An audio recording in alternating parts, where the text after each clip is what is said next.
Hello. You're getting there. Oh, boy, I don't know. I can't help it. This radio used to be pretty loud. Boy, it's loud. Hello. What'd you think, Joe? I'm thinking. I'm broken. Oh. It's getting good. Yeah, and Dennis, I was behind the equipment rack, but you sound good. I heard you from behind the wires. Okay, thank you. Uh-oh. One of those last-minute things. I was like, I got to do this. All right, I think we are ready to go. I'm about ready to go there. How you doing there, Dennis? Yeah, you all sound good. Let's see. Are we up on the video? The tube is lit.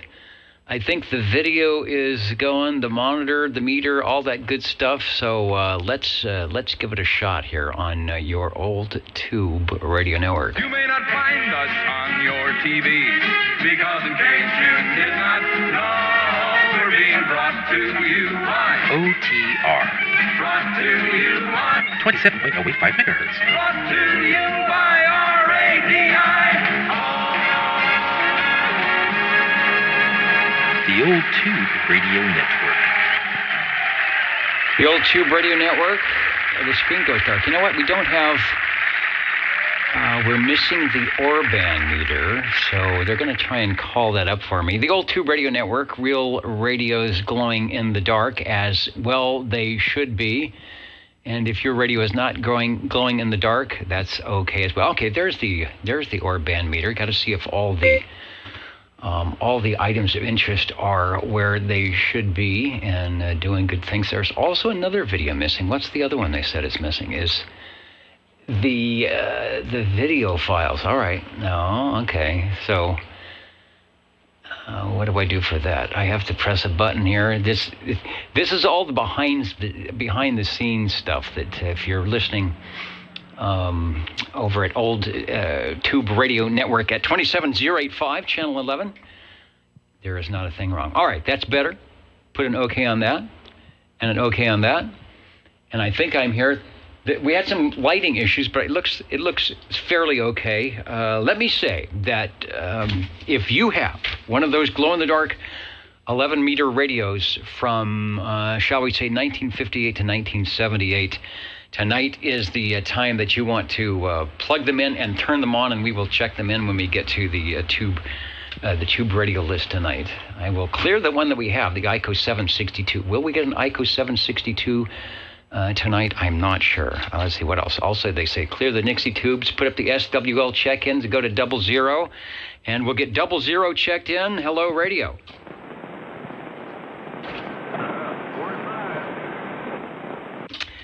All right, I hear you. 45. We've got you checked, and I've got a list that's not correct here. And I can hear you if you can hear me. Over.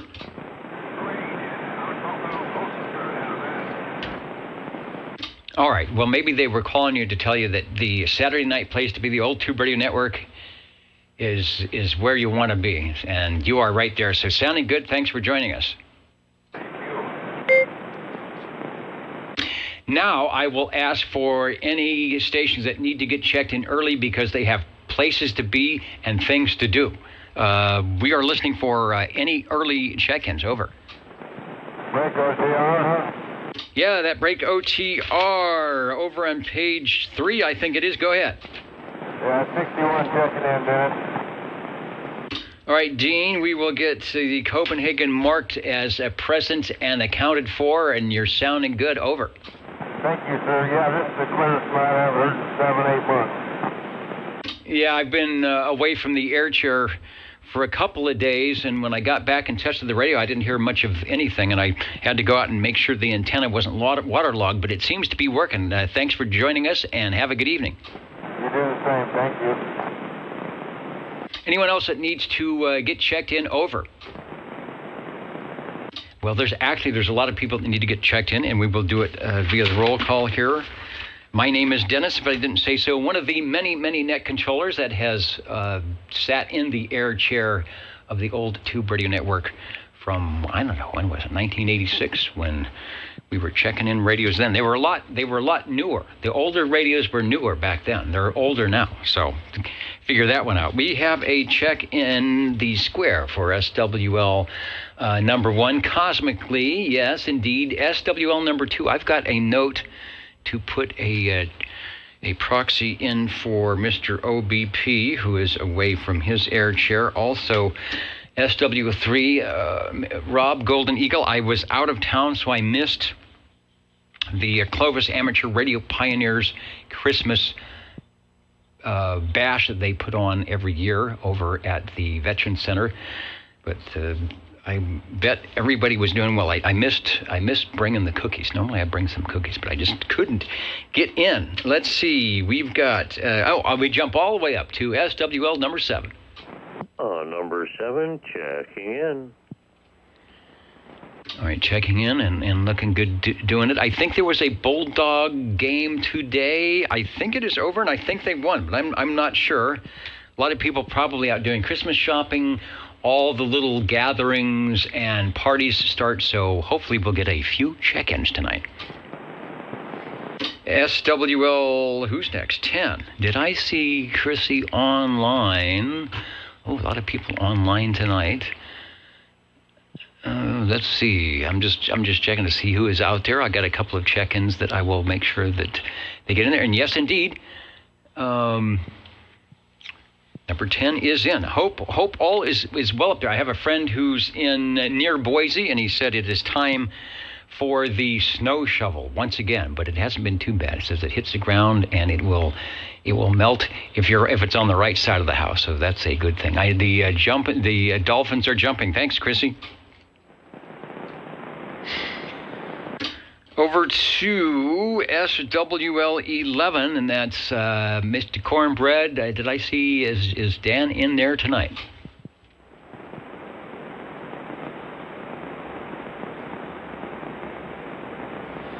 I'm just looking to see what the delay is on all the various modes of video and audio in here tonight. I thought I saw him in earlier. I will keep an eye out for 11 and 12 if they are in the house tonight. Checking.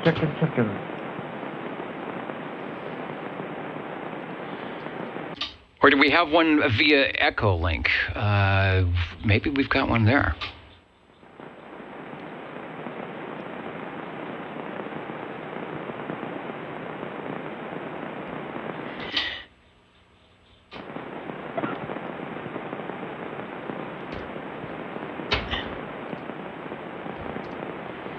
Let's see, is that you, Dan, on the Echo Link trying to check in KB6GFD?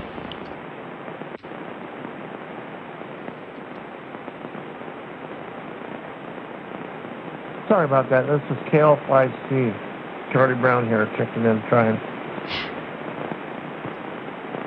All right, I've got you. Got you on the Echo Link from Fiveland. Where in Fiveland are you? Over.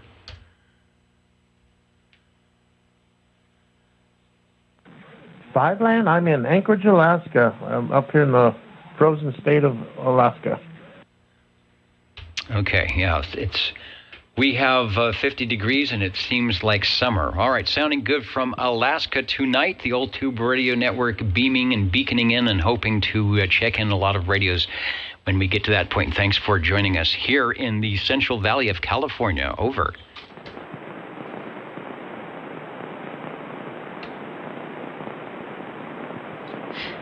Thank you much. I'll be listening in. KB6GFD. All right, let me try and see if Mr. Cobra, SWL13, is in. He often goes to the oldtuberadio.net site, which is up and running. If you can get in there to leave a comment and or check in, I will eventually see you. Let's try SWL 14. That's Sean out near Sangertown. Over. Yeah, howdy, Dennis. Sean in rainy Sangertown checking in this evening. Yeah, it was raining. I was down in Southern California area, and It was raining all day yesterday, and today was a beautiful day. I almost did not want to leave, but I did. And as soon as I got to the top of the hill and down, it was a gray day and lots of rain. But I'm not going to complain about the rain. You are sounding really loud and clear, so hopefully we will get things underway here in time to get a few radios checked in. Over. Well, thank you much, Dennis, and I'm looking forward to it. As am I. Thanks for joining us tonight. Takes us over to SWL 16. We've got Anoka, Minnesota. Charlie is in with us tonight, and he's saying, oh, what are they, something from the green room? For my trip? Yeah, I haven't had much to eat. And what do we have here? This is, it's hot, whatever it is. Ah, tea. You know, that is a perfect... Did you steal this cup? Wait a minute. Did you steal this cup from Bozo Control? All right, that's hot. I want to spill it. Who's the clown now? All right, now, great. Chamomile tea. All right, thanks. This will be a perfect item of interest to keep me going. Or actually, isn't that supposed to put you to sleep? We don't want to be put to sleep. Anyways, it looks good. Let's go to SWL 17.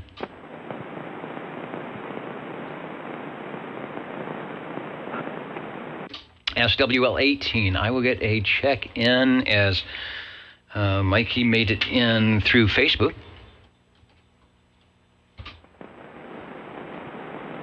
And who's that? Tony says tea and Jack Daniels. I don't think. Let me see. It's got a. No, that's chamomile tea. What do they say? Salud. That is not. If there's Jack Daniels in that, somebody got to it before I did. Let's go to SWL 19. And Charlie, or rather Chet, is joining us from Derby, New York, with that long antenna over to Belfast, Maine, working the cue cards tonight and some. Oh, are we doing the? I don't see any Christmas decorations. Next week. Okay, he says next week for the decorations, although I know they've been prepping over in the green room and around the studio. So they always get the good stuff first. They will eventually make it our way. Let me get 19 clicked in here. All right. Thank you. Let's go to SWL 20. Oh. Yeah, I'm here. Can you hear me all right? I can hear you. What did we used to say? You are 10-8 or 10-10 or you're something like that. You're one of those 10 numbers. Alrighty. Check me in. Please also check in 2954. And because it's wet outside, 135. And I'll have a radio of interest. All right. We will be looking for the radios of interest. I have you checked in, and we will get the others when the time comes. All right, and when it quiets down, check-in wise, later on tonight, I'll test out that audio board of mine. Yeah, let's check that out and see if I'll put it up on the Orban meter for loudness. We've got lots of listening ears everywhere. They can give you a copy, and we'll see how it works. Thanks. You got that right. Clunk. All right, Clunko the Clown, along with Bozo and the T. SWL 21 from his appearance over at Old Radio Night. Man, let's see, what was going on? Do I have some audio? Do I have audio and video from Old Radio Night tonight? Let me see here. They have audio. That's Triple X right there. He's looking for him. Was that local noise or was that Skip? Did they have Skip playing tonight? Doing a special night for the subscribers. Oh, very good. Of which I am one. All right. Well, you guys had some noise and things going on out there tonight. So very good.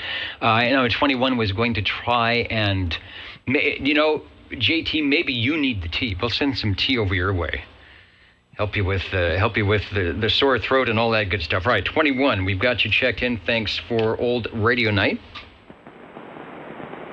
Over to SWL 22. We just checked in with an Alaska station KL5TW from Anchorage. Tyler, are you with us here tonight?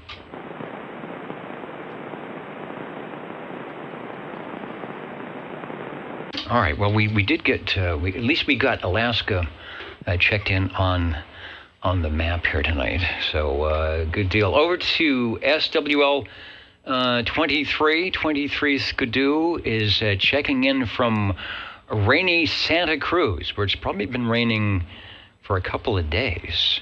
The surfers are wearing ponchos because they don't want to get wet. Yeah, what is a wetsuit? It's just, I don't know. Go figure. Well, at least they're out there surfing and having a good time, and hopefully you all need the rain as much as we do here in the Central Valley, and I guess it makes for good ground wave propagation as well. So thanks for joining us and coming out from behind the covers and saying hello, radio. Break channel. And 21, I did get you checked in. I saw you had a couple of items going on the video tonight, but for the most part, it looked and sounded good. We've got you checked in. We're going to send some, they're sending some chamomile tea your way. So, and take it easy, and we will catch you next week. The break channel, go ahead. Unit on Dennis and everybody else. 650 checking in. All right, 650 checking in.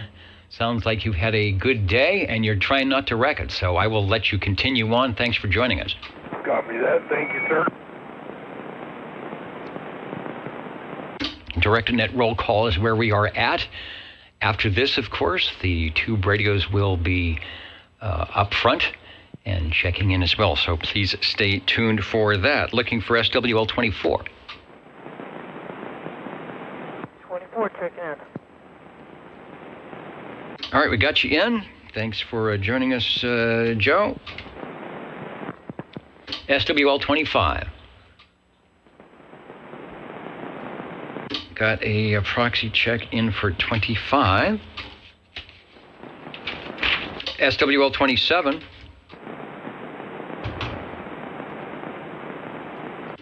SWL 28.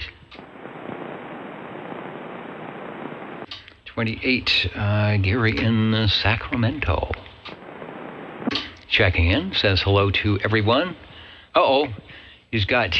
We have an injury. I hope you went to our medical. We have a very good medical facility. I think it's courtesy of the Costco card. Well, we certainly hope as well that OTR will help with the knee injury and anything else. Just what the doctor ordered, along with probably whatever the doctor ordered. This is just a little extra stuff. So try it out. You cannot overdose. The nice thing about us is you cannot overdose on the Old Tube Radio Network. So take care, get well, and I'm putting the X in the square. Break OTR. The break OTR, go ahead, over. Yeah, sorry, Dennis. Did you do early check-ins already? Tony, SWL 145 would like early check-in, please. Yeah, I got the few that we had, and we have been adding to the list as we go along. Your name is now on it, so let me get an X in the square for Tony up into Corsico. And you are sounding good down here in Midtown Fresno tonight. Yeah, you got a good single coming up the hill tonight yourself. Sounding real good, and have a great show. Thank you for the early check-in. All right, no problem. All is well. Hoping to get a lot of radios tonight, or at least one or two. I know it's a busy night for everybody, so sometimes jumping into the radio room is hard to do. We've got you checked in. Thanks for joining us. Get the proxy check in for Mr. Bill, SWL 29. I'll also put in the X in the square for Dwayne, who is, as always, has the radios tuned up and listening on Channel 11. If there were to be some type of sporadic tropo ducting going on across the West Coast here, the station that seems to be able to find it as easy as he can is Dwayne. So when we've got the video and the audio to prove it. And Tony wanting to know if I have a Collins 30S1 amp hiding in the background shot. I guess, is there a round emblem and a winged emblem? I am going to lose my status in the Collins Collectors Club. What I do have is the Gold Dust Twins, and I don't know when those are going to kind of get checked out, and the capacitors changed and the tubes checked, but that's very possible. Could be one of the old tube radio test ground transmitters here coming up, perhaps in 2023. So with that, we don't need the 30S1. No, I don't see the Gold Dust Twins are heavy. I can't roll them in here right now. Or at least I could have them in the background. So I wish. Well, we'll see. I didn't go to the swap meet to see what was happening this year, so we'll stay tuned for that one. Looking for SWL 31. SWL 32, SWL 33, myself, the honking proboscis of Bozo Control, and thank you for wherever you're at, and thank you for your using your mug tonight for the tea. SWL 34.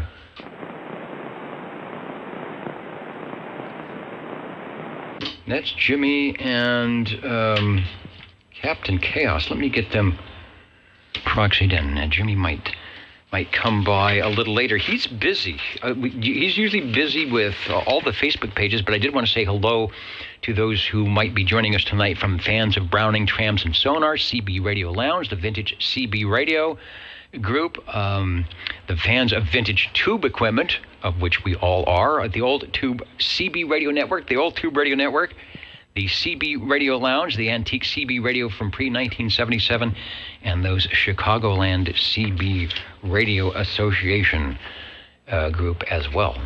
Welcome if any of you are tuned into the Old Tube Radio Network. We are expecting to have some firing up of the classic original tube radios from 50, 60, well, I'd say 70, maybe, but not quite. Years ago, they'll be here tonight. Let me update my comment section and see. Looking for Mr. Bill, who is probably out in a very cold, snowy Cheyenne. So I hope there's power going on. We lost power up at the radio studio transmitter a couple of days ago during that first storm, but it came in and came back on.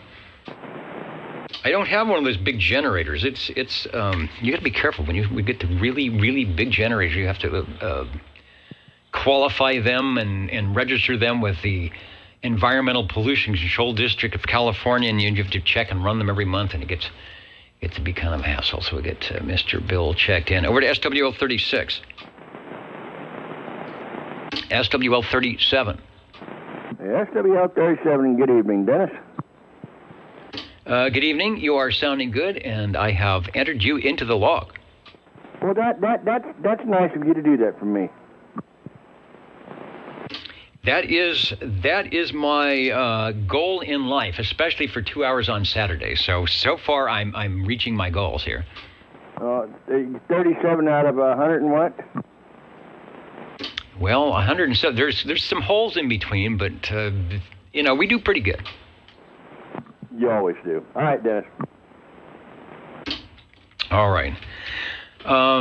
Yeah, Tony's saying the 65-pound transformers are fun to move. That's why I have a little cart, like a little dolly underneath the power supply to put wheels on that thing, on the GD Twins. SWL 38, Sam over in Byron. Hello, radio. SWL 39 and SWL 40.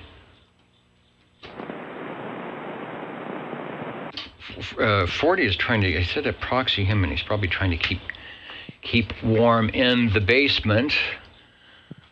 Let's see. I see that. Did I see Dan? Okay. In fact, they're pointing. Show me the cue cards. I saw them. I saw them on the. Yeah, because normally they go down the list and they've got all the numbers. And I guess Dan, Dapper Dan and Cornbread just came in, and he was waving this just to make sure I could see that they weren't. So did he buy you a Snickers bar or something tonight? All right. That's a lot of ink going on. All right, sorry, I'm messing up the flow. He always says, when you steal my cards, you mess everything up. All right, I just have to show people that what I have to do here. Where are we going? I checked in. Okay, we had Larry, and then over to. Let me get 10, or rather 11, and 12. Cornbread and Dapper Dan, so they are official at the top. We go over to SWL 41. Road Dog 507 checking in tonight, of course. Orange Ulster County React Group, the Hudson Valley, New York. Everybody out there, hope you are staying, what do they used to say, cool, calm, and collected. And maybe not as cool if you have some, where's my tea? That was pretty good. The chamomile, and I can actually drink it now without burning my lips. Let's go to SWL 42. Yeah, that's Proxy and 42 in the gang. All right, easy to do, and we'll call it done with an X in the square for Mr. KW. We've got a proxy check-in for Crazy Eddie, SWL 43. I missed the Wednesday and the Friday night net, so I don't know who was sounding awesome. I will get 44 checked in. And Paul, if you're still within the sound of my voice, we got you in as 00, and I'm going to put an X in the square for 45 as well. Over.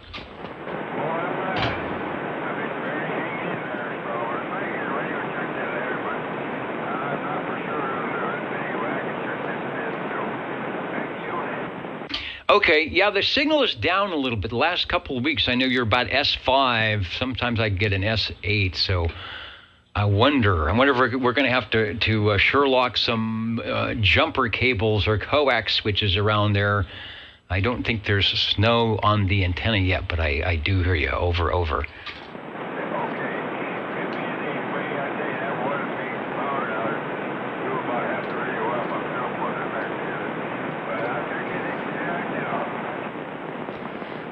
Yeah, if the power outage goes the wrong way, they can really do some damage as it either jumps the voltage up or slowly jumps it down without... I got to get myself some of those Furman power conditioners, and I've got some things on a UPS here that is supposed to help, but, good intentions. All right, thanks, Paul.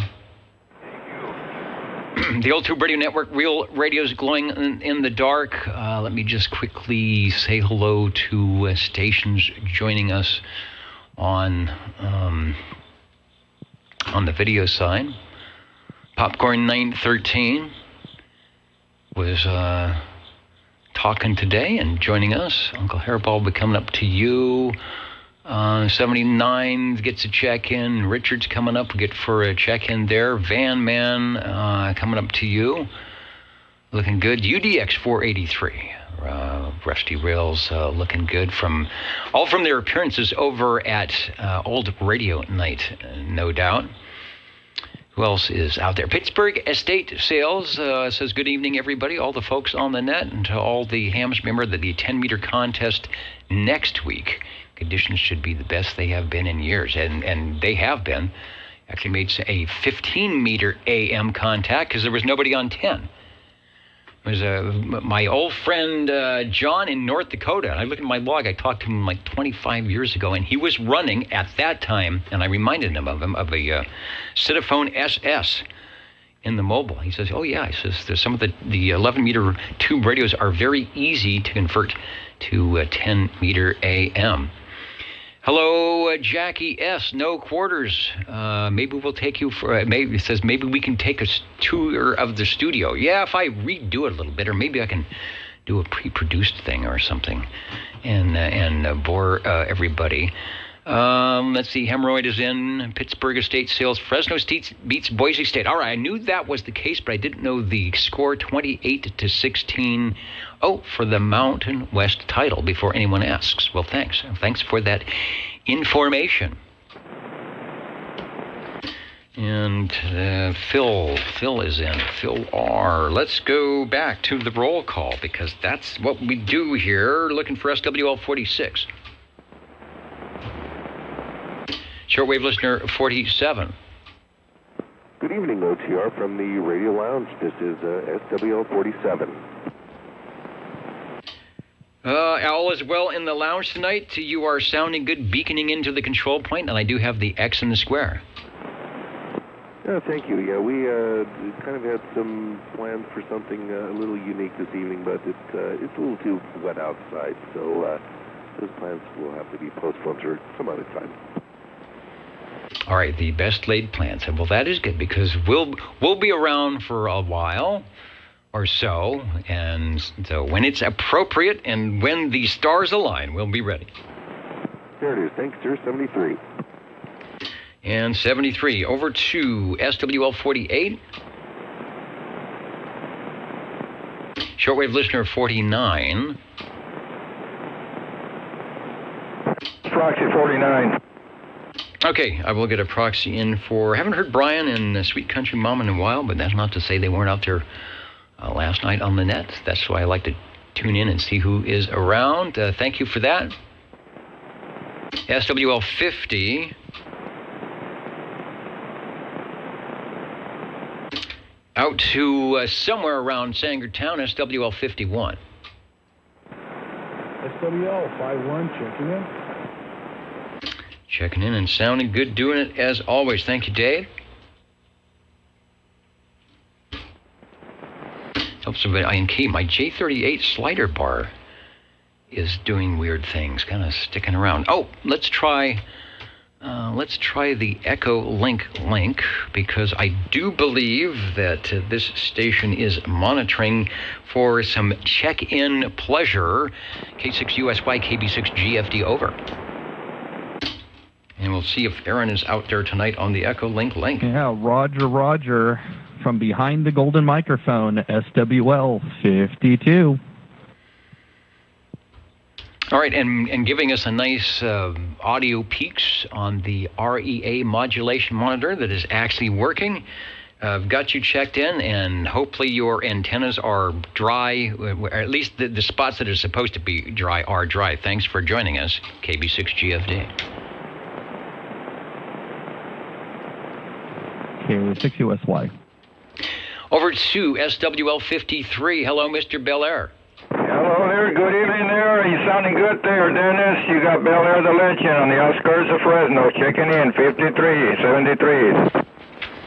All right, 73. Sounding good. I think you got the audio dialed in.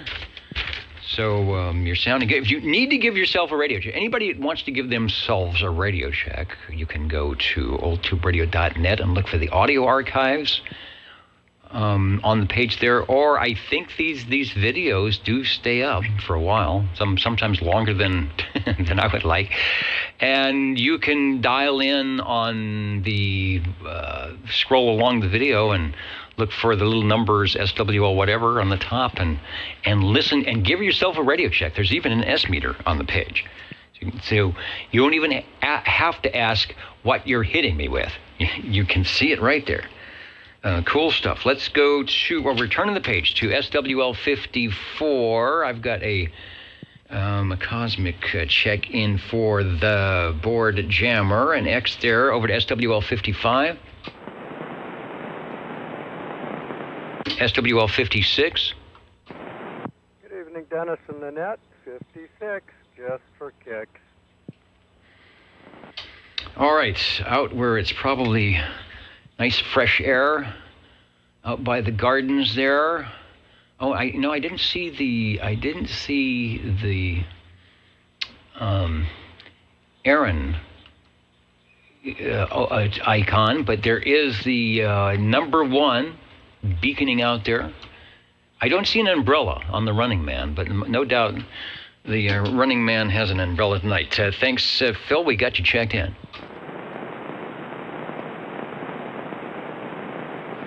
Over to SWL 57, Mr. Brown Dog Audio.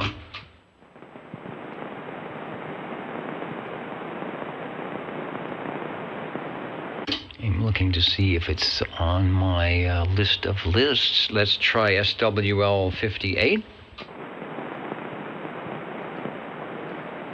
That's Jeremy. I'll get Jeremy a proxy check in here from way out there in Tennessee and beyond, from his appearance over at Old Radio Night. Uncle Hairball, SWL 59, joining us here on the West Coast, staying up late.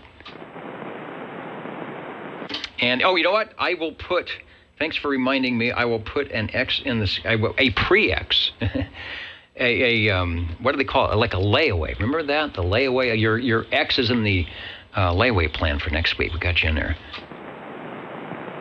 What was that? Before they had big Bank of America cards, you buy something on layaway. I don't know what that was all about. Let's go to SWL 60. We'll get back to you. All right, got you checked in. You got another radio talking to you there. That's how you know you're getting out. That other radio says, yeah, I hear you. Dino, SWL 61, checked in earlier. Let's see if King Duckford is on SWL 62.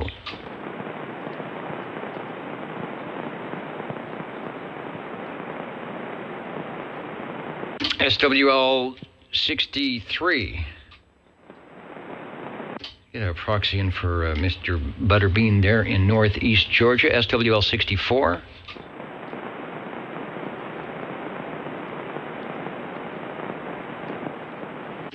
And 64 right there knocking on the OTR door. Craig, we've got you checked in. Thanks for joining us over here on the old Tube Radio Network. SWL 65. Shortwave listener 66. SWL 67.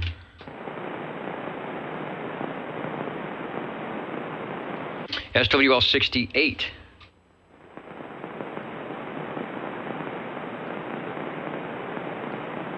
I got a note to get 68 checked in. 157 out of New York, which I will do. And Kenny was in out there Tulsa way, SWL 69. Kenny, we don't hear you. Well, maybe, I don't know. Do you check in? Do you get the guys on 38 lower?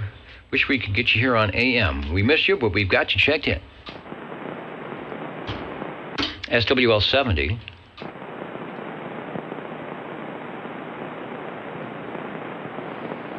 SWL 71. And I saw you up there in the balcony, Stan, because you had bought the little portable radio because you are busy working the FT Roundup contest this weekend. You have we always have a place where you can string the wire out the door and up to the big cedar tree, so you can still stay on the air and get it checked in. So, as they say, good luck in the contest. And yeah, that's a good thing. Cornbread saying that Dapper Dan's working on a new antenna. It is good antenna building practice.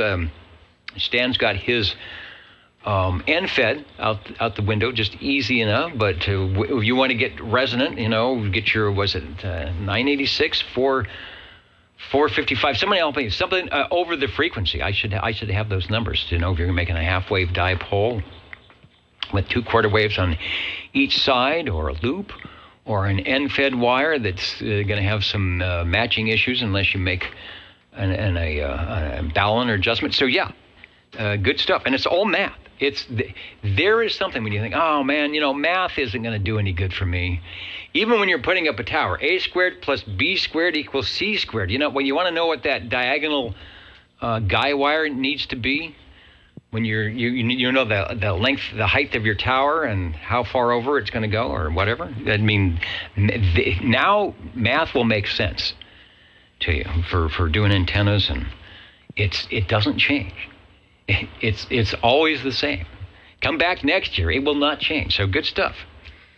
I should be building some. I have some antennas already built. I just have to put up in the air. Let's go over to SWL 72. 72, checking out, Dennis. All right, you are sounding good. I did get you in last week. You are up and running. Thanks, Radio Boy. Thank you, Dennis. You got a delay there on the YouTube channel. Yeah, the delay is arbitrary. That is to say that depending on your internet speed and my internet speed and the wires in between, you could listen to your radio, and 5 seconds later you could hear me over the Universal Media Netweb, or 10 seconds, or maybe it's more than that. But you're doing a good job of syncing up. Thank you, Dennis. You have a good one. For me, it's next week. What's happened next week? Over? No, the stream is like 20 or so seconds for me. Okay, I know it's. I do a QC on the other computer to make sure that it's up and running, and sometimes it's 5 seconds, and sometimes it's 15. The only other fail-safe would be to refresh the browser so it restarts it again, and sometimes you can grab a few more seconds in that way. Oh, the antenna. Thank you, Craig. 468 over the frequency for your. I believe that's your half-wave dipole. So if you go to, let's see, is the calculator, so if we go to 468 over the frequency of, divided by 27.085. Let's see how easy math is here. Let's see if I'm doing this. And we come up with 17. Aha! 17.2. So 17 feet. You can convert that to inches. So now you know why you get those half-wave dipoles, and they're like 18 feet, 17 something, the old big stick or whatever, and you've got a 5/8 wave, it's going to be 20 feet or something, and you get half of that, a quarter wave, and so it's like 8 something feet, your 102-inch whip, 108-inch whip, 102-inch whip on your cars, like a quarter wave, half of that. It's all math. It doesn't change. Cool stuff. Let's go over to, we got 73. He's probably working that contest. I will get John checked in. SWL 74, I got a proxy in for Miss Jilly. SWL 75. SWL 77. Boy, talking about antennas, that's my favorite thing. Hello, everybody, and hope everybody's having a great weekend. And I appreciate everything you do, Dennis. 77 on the peanut whistle over here, checking in. Peanut whistle is sounding good. And just because we were talking antennas, you are there. What would, if you can recollect for us, what would be your last antenna project that required you to do a little math? Every single one of them. I still put pencil to paper. I don't do all the fancy stuff that they do now with the analyzers and whatnot. I do all the math with the velocity factor on the coaxes and, pencil to paper, and it comes out the same. A little more work, a little more ladder time, but that's the fun of it. And the last project was a nice 2-element quad that's been working very well for me. Yeah, good stuff. And like Pittsburgh estate sales stuff, estate sales said, the stuff of antennas, you can get the math, but as you know, there's that practical application of if it's in free space and there's something around next to it. And so there's a lot of back and forth and up and down and checking the meters and all that when you finally get it together. But at least you're in the ballpark with the numbers. So sounding good and looking good. We got you checked in. Oh, yeah. Yeah, the math gets you close, and then you tune it to its environment and get out there and talk to the world. All right, Dennis, I appreciate it. 73s. All right, thanks for joining us. It's 10:17. SWL 78. Richard joining us from Wild Wildemar, the mild evening. I was down in Southern California, LA-style area, the beaches down there earlier today, and the sun was out, and it was very nice. The rain had lifted. The skies were clear. I could walk up the hill and look down to see the Hollywood sign. And when I drove over at San Fernando Valley, it was just nice. The air is much, and I tell you, the air is much, much clearer in Los Angeles area than it is here in the Central Valley right now. So it was kind of fun. So I know it is mild. Richard, we got you checked in. Thanks for joining us. SWL 79. And Mr. DC checking in on the Old Tube Radio Network video side. I saw you there. I got you checked in. Over to SWL 80.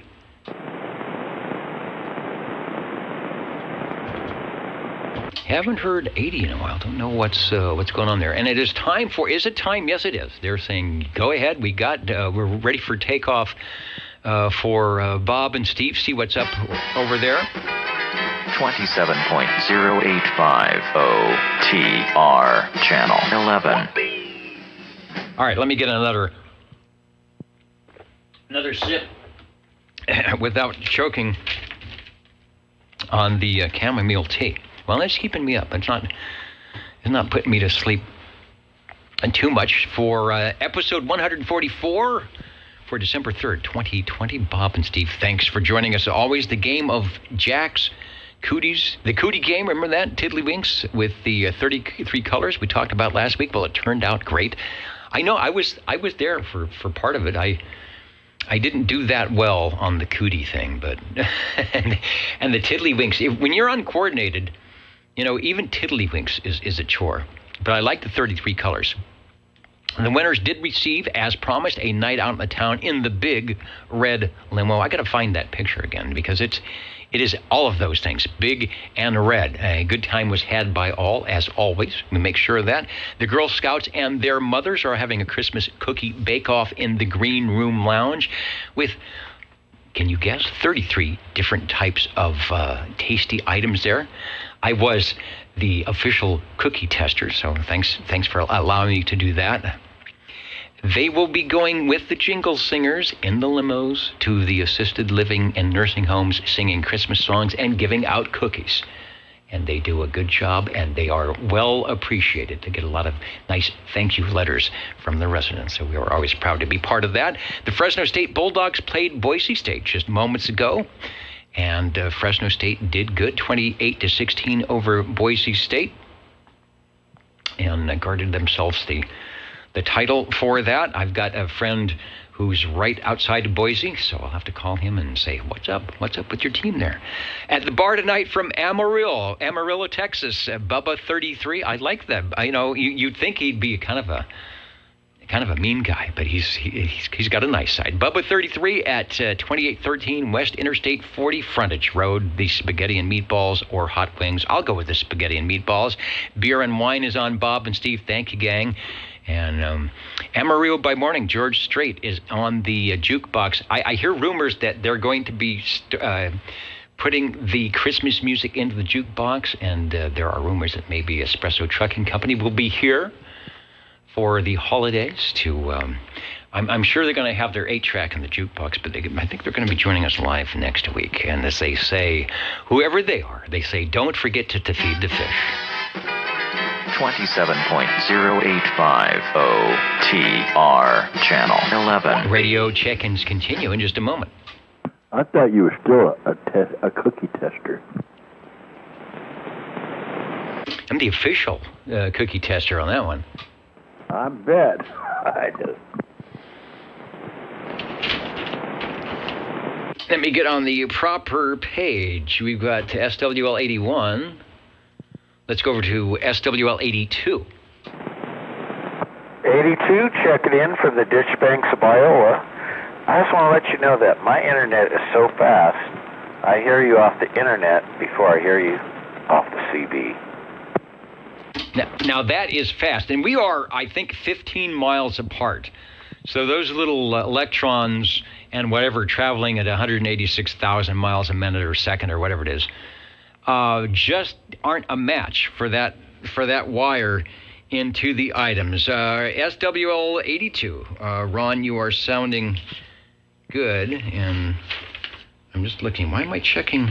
I don't know. I'm messing up my paper. I'm checking everything in the wrong box. I think I got off when I It's somebody's fault. When I had to pre-check in somebody, and I started going down that line. So a lot of people are getting checked in next week, which means I must have heard you before you keyed up your transmitter.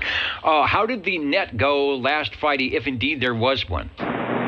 Yes, so last night went really well. We had check-ins from other states. Let's see, who do we have? We had, oh my gosh, Idaho and drawing a blank, but yeah, I think Idaho came in there last, but we had some different states coming in there, so it was pretty interesting.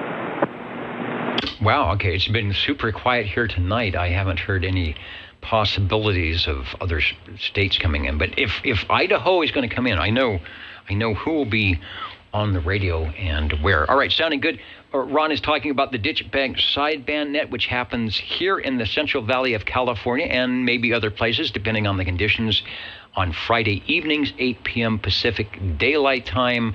The place to be is 36 lower, so that's 27,365, which with your LSB button engaged, and you will hear the voice of Bones there at the microphonium most times as the net controller. All right, thanks. You are sounding really big and loud on AM, so you've got the AM position working quite well. Thanks for joining us. All right, thanks, Dennis. And yeah, it was like Texas, Colorado, so they were booming in. Anyway, thanks for the show, and carry on. Have a good one. All right, always enjoy working the net here in the control point, and looking for some radios tonight. But right now we're looking for the shortwave listeners. Numbered or not, if you're around there, we know who you are. SWL 83. I will get a check-in for SWL 84, 86, 87, and 88. I haven't been able to get on the net at the same time that Jerry 84 is on the Jefferson Noontime net, running his tube radio, indeed, his Swan, but always sounding good doing them. And hello to Mountain Maid, Tandy Girl, and the Snowy Owl, looking for SWL 89. SWL 90, we've got to check in for Like a Boss, over to Way Out and Way Over. Is it left field or right field? I think it's right field for me. SWL 91. And Felix is here, saying hello to the net control, the shortwave listeners, all the old tube radio operators, and it looks like things are A-okay. Yeah, you definitely need the satellite dish. And what is that one? Is that the? You must be calculating your antenna with the square there with the device. I guess you can do it that way. You can measure things like that. Let's go to SWL 92.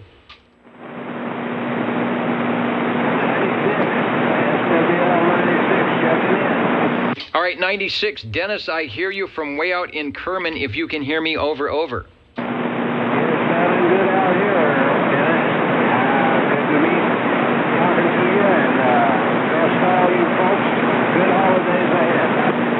All right, so far, so good. Sounding good tonight, Dennis. We've got you checked in from beautiful Kerman.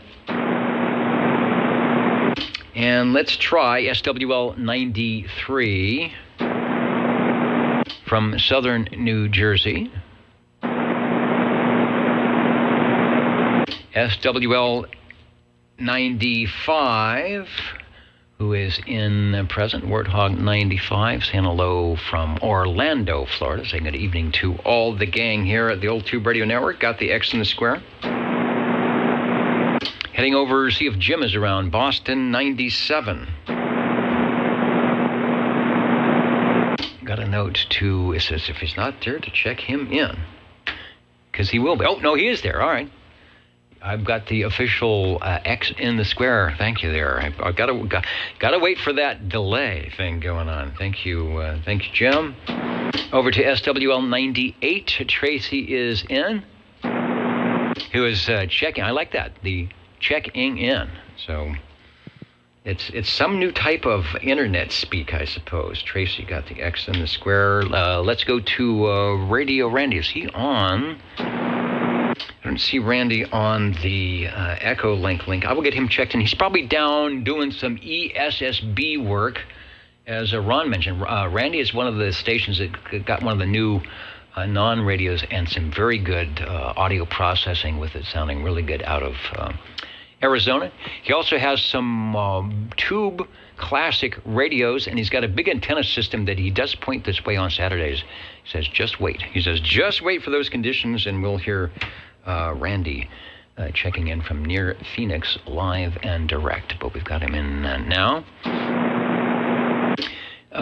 Who is that? Neutral Observation saying hello, radio, and we say hello right back. Let's try, and we got 99, so let me fire up the Echo link, and Tony is out there. He's set up in his location for tubes on the air, about ready to start.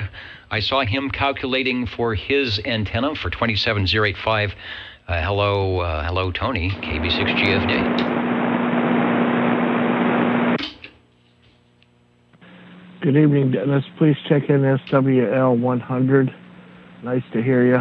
Good audio tonight. KD4BAO, back to net control.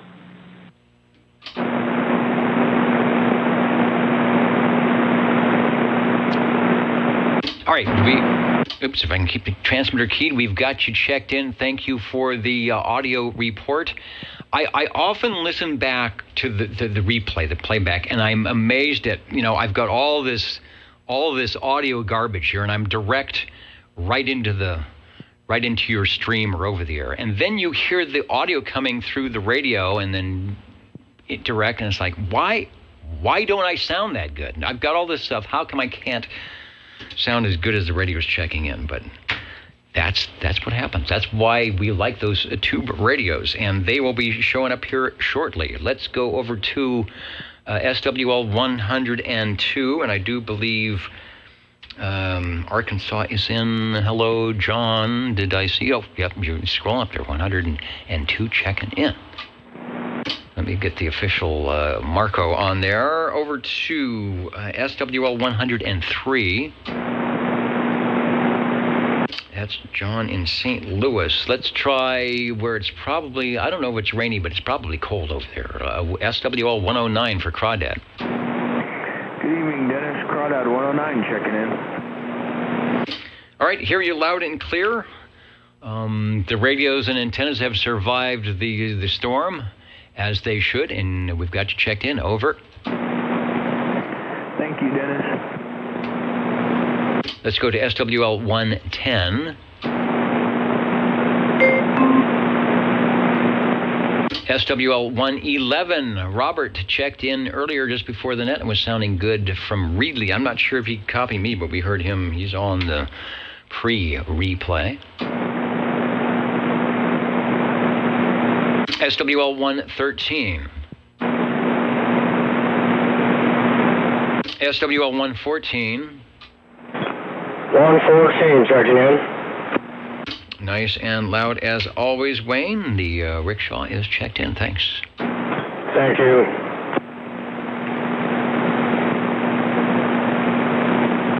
And someone is striking up a tune. It must be Big Rich 6520 joining us here on the Old Tube Radio Network tonight. Jumping out of the recording studios. Do you do the thing where you hold your ears so you can check the tone and all that stuff? I don't know. I see people do that, so it must work. That's how you know you're good. See, Big Rich knows all the tricks out there. Let's go to way over to SWL 128. And John is checking in moments ago from Fairfax, Virginia. One of our SWLs from way long ago, back when they were making these radios brand new. John was out there on the wire antenna, or the clip lead to something, doing some SWLing. Okay, 128 got you in. Let's try SWL 131.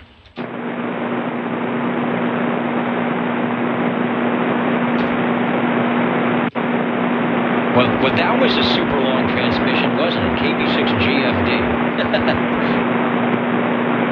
He had to apologize for all the Echolink guys who are saying, is he ever going to unkey? I got the little tone that says, hey, you dummy. Stop transmitting. Let's go over to SWL 133.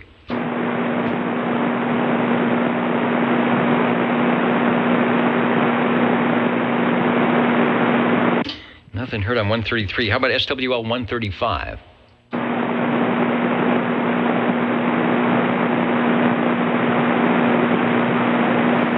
And I got a proxy for 135. It does get a bit cold when you have to stay in the radio lounge, and it's, cold is one thing, but cold and wet and damp is definitely another thing around here in the Central Valley. Yeah, Rich, I agree. You got to hear yourself, and if it's not good, well, you got to do something about it. Let's go to SWL 137. I got a proxy check in for the Phantom. Tony up in Coarse Gold joined us as 145 moments ago. And speaking of moments ago, I do believe Mr. Neil, 147 out of Kakalaki, and he's probably gearing up. He's probably got all the song books and the paper, out for a lot of Christmas tunes, which I'm sure you get involved in, Neil, at this time of year. He's on the line, says he hasn't had the radio on much this week due to busyness. I bet I know what that busyness is.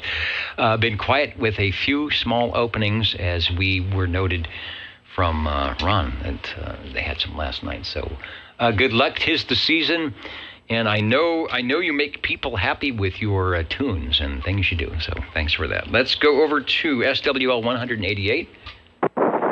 Good evening, Tom and Dennis. Good evening, Tom, all SWL 188 checking in. Checking in and checked in. Got you up online, and the X is in the square. All right, sounding good. Thanks for joining us. Over to, let's go to Coarse Gold. Can I be heard up in the hill? SWL 195. Hello, Jim and company up there.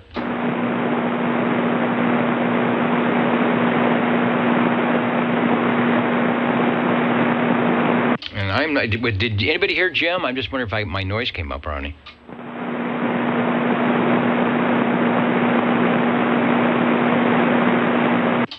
I was looking at the estimate. I guess I could just look at the screen. I guess it's up there as well. All right, I'm going to get Jim proxied in. Might be out doing some stuff. And then from the Facebook page, SWL226, Jeff, Mr. Shockwave, out and about. Trying to stay cool, or trying to stay warm from all the coolness. The bad, there's good coolness and bad coolness. So you gotta pick which one you want. Anybody else before we go listen for the radios? OTR is standing by.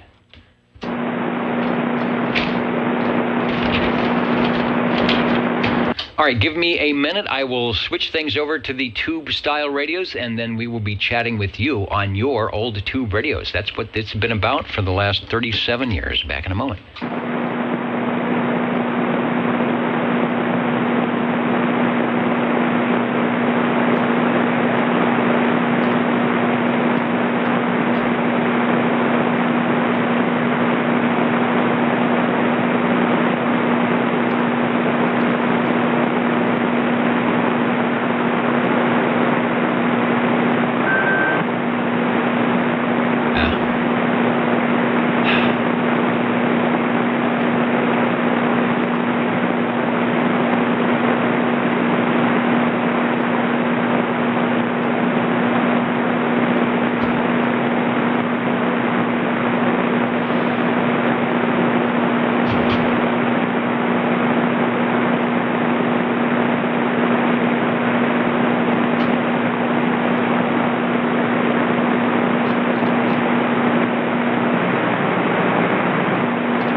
Okay, I think it is all reset and done. You are listening to the Saturday night place to be, the Old Tube Radio Network. You may not find us on your TV, because in case you did not know, we're being brought to you by OTR. Brought to you by 27.085 megahertz. Brought to you by RADI. The Old Tube Radio Network.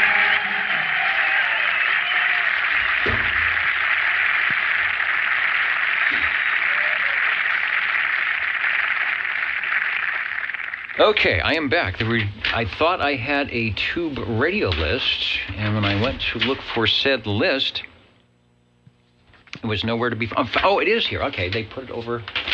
See, they're so nice. They put these things out of my way so that I won't mark up the wrong piece of paper, and now it's just at the bottom of the stack. You are listening to the Old Tube Radio Network. You might be watching the Old Tube Radio Network. Our purpose here, of course, is to promote the use and distribute information about the classic 11-meter citizen band radio CB radios. We do that by our knowledgeable listeners and our tube radio operators who drive the sets right up to your speaker and say hello radio. So we were looking for some stations right now. So I will stop talking.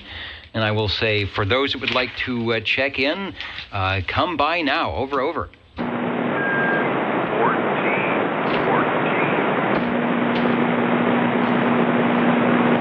All right, one heard, and we will get to everyone that wants to check in tonight. And that is 14. For some reason, I still don't have the right piece of paper. So I will grab this one here so I can continue. And we're hearing you just fine. So, Sean, take a transmission on your radio du jour. Over. Yeah, Dennis, I'd like to check in my Browning Mark 4 tonight. All right, not the Mark 1, which never really was called a Mark 1, but the R68, T68. The Mark 2, which had various configurations, and the last of which made it about 5 or 6 pieces long, the Mark III, and their final offering, the Mark IV, which they had a 23-channel version and a 40-channel version, and I believe we have established that you have the 40-channel version. Over. Correct. It is the 40-channel version. Okay, I will find a shot, not of your radio, but of, for those that may not be familiar with the Mark IV, what they did a little bit differently. I think they had quite a facelift for that radio, and the transmit channel selector went to, I won't call it a digital, but it's a channel selector where it shows out the number. Is that correct?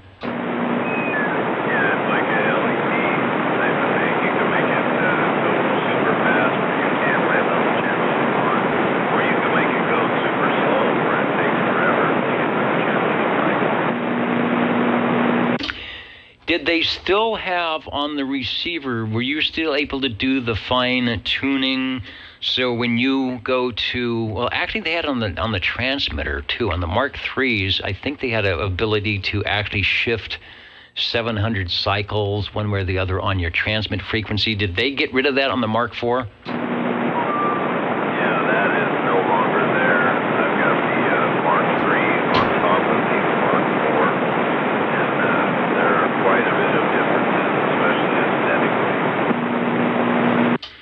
Yeah, and I think part of that might have been an FCC thing where they said, "No, you're trying to pull a fast one on us. You're making a variable, a VFO there." And no, we're keeping it within the 700. But I really think that's probably what happened on that, because I'm sure it wasn't that hard to do.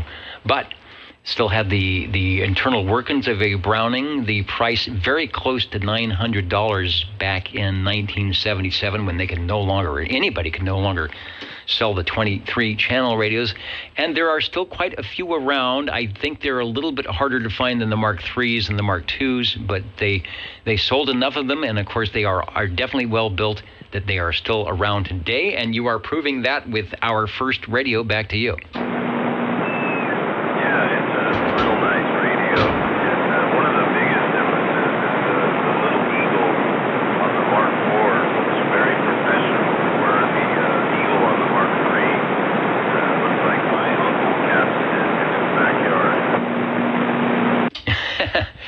right. Well, maybe somebody, I don't know, complained, or maybe somebody stepped up and said, "Hey, let me show you what a golden eagle is all about." Checked out the S meter. You are just under S7. My noise level is still down to around an S5. So the signal to noise ratio is where it needs to be. I want to say hello to S9 Radio WikiWhack, who is a lover of all things Browning and has quite a bit to say about those radios, as well as, I'm sure, enjoying your item of interest. Not on the loop, unfortunately, since he's down in Southern California, but over here on the internet. It's back to you for transmission, and thanks. We could get in a good transmission on the Browning Golden Eagle Mark IV. Over. Yeah, really happy that I could make the trip tonight. Noise level is obviously not canceling me right out, so thanks for the time, Dennis. Appreciate the OTR tonight. Yeah, going to be a slow evening probably, but for those who are taking some time to sneak away from whatever they're supposed to be doing and joining us, we always appreciate it. That is probably why we've been doing this for 37 years, because all the stations out there say, you know what? There's something else to do on Saturday. Speaking of which, who else would like to check in their radio here on OTR? And I need to find. I need to do. They're pointing. I need to do the pen, our pocket protector populator this week, and I recognize this company. I recognize these guys. Let me find the less than stellar close-up cam for Brilz, BRILZ, in nice little cursive script. If you did that today, people probably wouldn't even be able to read this. Brilz TV service at 10. I love this. 11, 10 and a half. 11, wait, that's trying to run the thing. 11, 10 and a half, North 14th Street, Bismarck, North Dakota. The station I talked to on 15 meter AM was in North Dakota. He's in Fargo. So I should have asked him. I will next time. Well, I don't know how far Bismarck is from Fargo. I don't know North Dakota, but so he might say, I don't know who Brilz TV service is, but they say, don't put it on the thing, put it on the pocket protector. That's why we give it to you. All right. Anybody looking to check in? The Old Tube Radio Network is listening.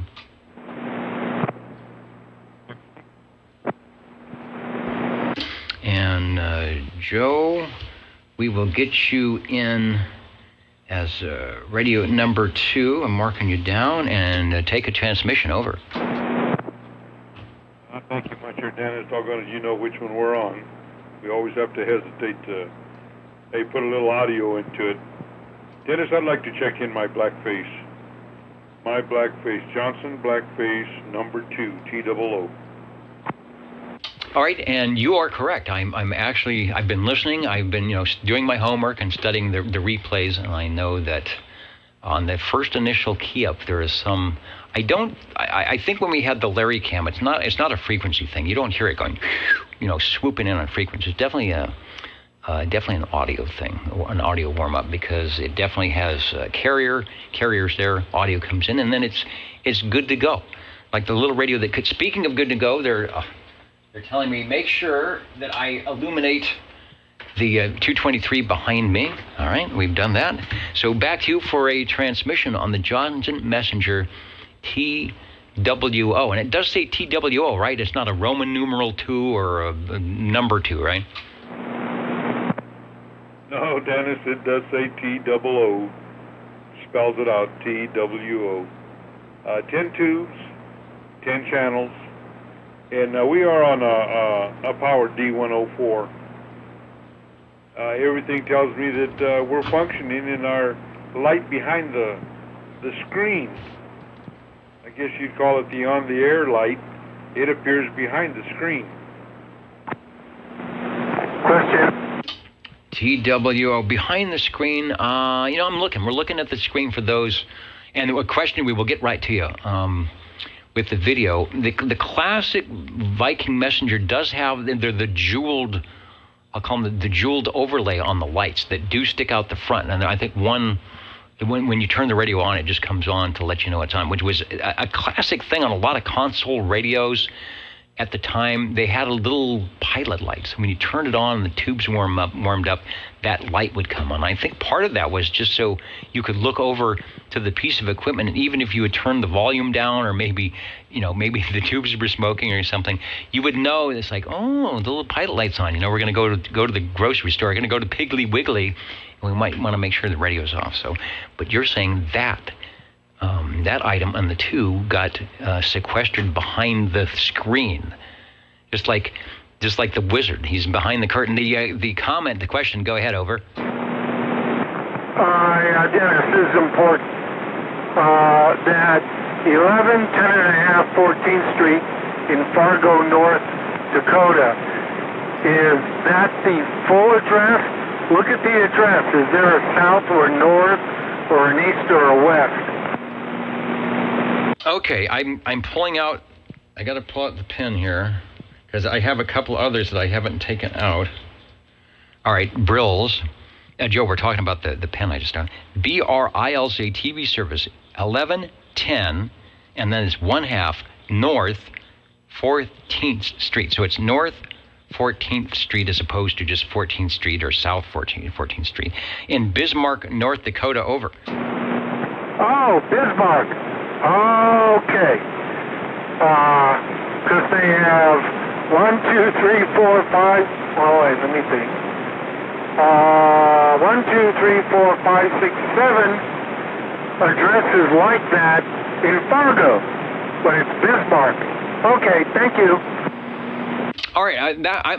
If I talk to John again in North Dakota, if we had King Duckford, maybe that's a thing. Maybe they have upstairs, downstairs, or half numbers because that's the way the postal service works or something. But okay.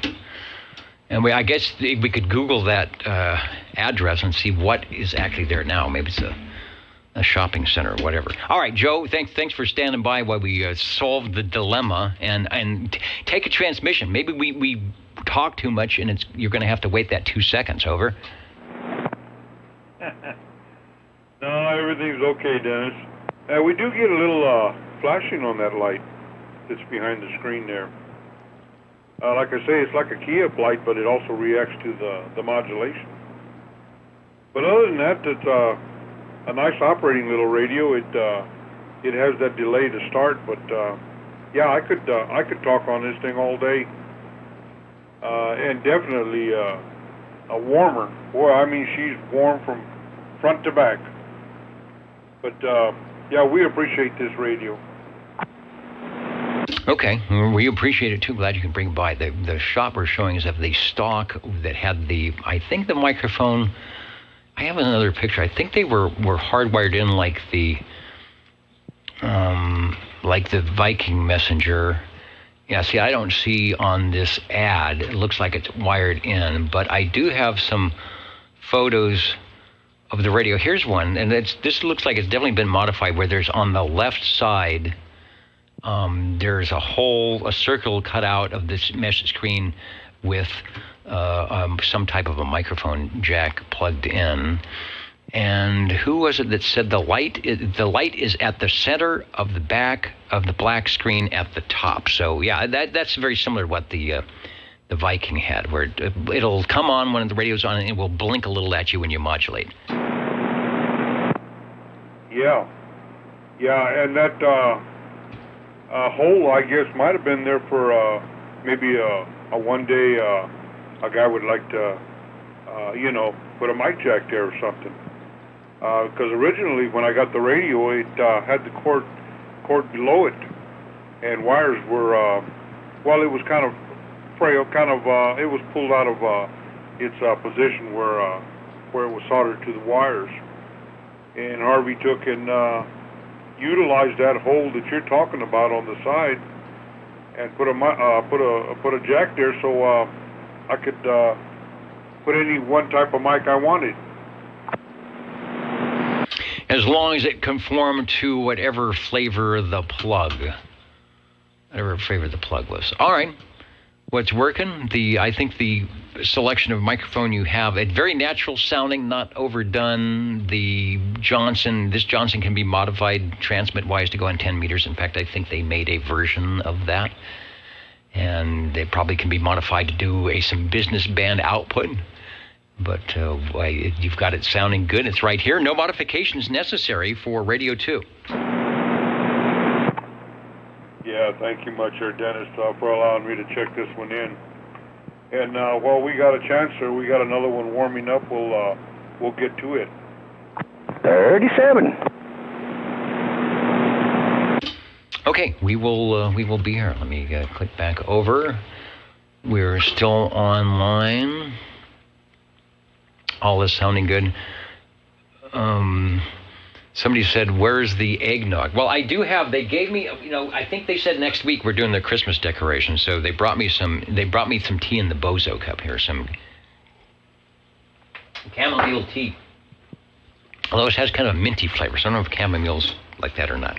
37. We hear you. Take a transmission. Over. Yeah. Okay. Ooh, boy, this thing's liking the rain. Oh, is it? Oh, yes, it is definitely liking the rain. My needle is doing some swinging this thing, let me tell you. Anyway, Dennis, I would like to check in this overpowered General Radio telephone I got walking. The needle, radio, it goes all the way past the, what is that? That's a 10 and a 5. Okay, you check the audio. It looks like the microphone cords are doing that little thing.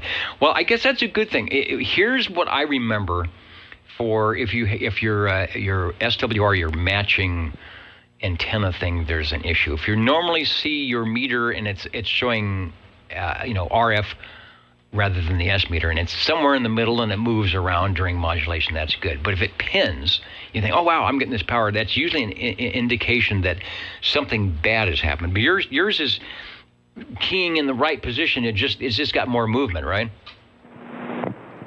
Yeah, it definitely is. You mind if I check real quick? This is the check real quick frequency. All right. Well, I'm below 1, so, all right, let me see, calibrated right there.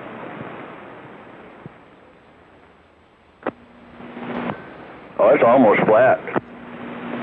Yeah, and that's what I'm thinking, because it's not pinning. If it was pinning or pegging, it normally doesn't do that. That would be a bad sign. So it's probably liking. Maybe you got some good ground stuff going on. Like you say, your radio is happy. Maybe it just wants to be cool. Maybe you've got the peak operating temperature. So I don't know, but it definitely sounds good. There's no problems. Over. Yeah, it's what it normally does when it rains. It usually does. Like I'm PEP, I'm doing about 20, almost 21. Yes, and that radio also is designed for some business band output, which you are not using, which is, I think, a good thing for your audio because it gives you a little more headroom on the forward modulation, so it's not over-peaked and over-tweaked. It is in what we say the radio sweet spot. I'll put up the S meter. Take another transmission. Okay, let me see. I did about 20. Actually, it's 22 if I go by the 30-watt scale. There's 22. But yeah, it seems to be liking it. All my radios always seem to do good when it rains. For some reason, it loves that moisture up there, and with the ground wires and everything, it must like it. All right. Well, we certainly like it. The old Tube Radio Network put up the S meter there. 10 over 9. Lots of forward modulation, which is a good thing. And I do believe that is a plate modulated radio from the early 1970s. Do I have a date? It's in Sam's CB22, so we'll have to look at some of the other radios it shares that with. 9 tubes. They were able to do that without having to put 11 or 12 tubes in there. The ECLL 800 phase inverter modulator output, I think, is one of the keys. And it's the 12AX7. So I don't know. Maybe someone went in there and like Greg talks about S9 radio, about doing some tube rolling or some tube swapping. The Voodoo Audio guys do that as well. They'll buy some microphone preamps and then go back in and find those tubes that are better suited for voice than for music. And in they go and in they stay. Radio number 3, General Radio Telephone from beautiful downtown Burbank. I don't know the address. Of beautiful downtown Burbank, but it is sounding good. Thank you. In beautiful downtown Fresno, actually uptown. Oh, yeah, we're uptown, yeah. And also, I forgot to say, Dennis, and we are running the handheld stock microphone. Over. Do I have the photo that comes up here? If I scroll up, shows we'll call it teardrop-shaped stock supplied microphonium. It might, if it still has a little meatball emblem in the center, it says General, maybe, and then CM3. Yeah, the emblem's gone out of the center. Yeah, I'm going to say that probably, microphone gets banged a little bit, it could fall out, or just, glue can only last for so long, but it is the standard Charlie Mike 3. Doing a good job. All right, thank you, Dennis. I'll be back with some others. Okay, and we are standing by.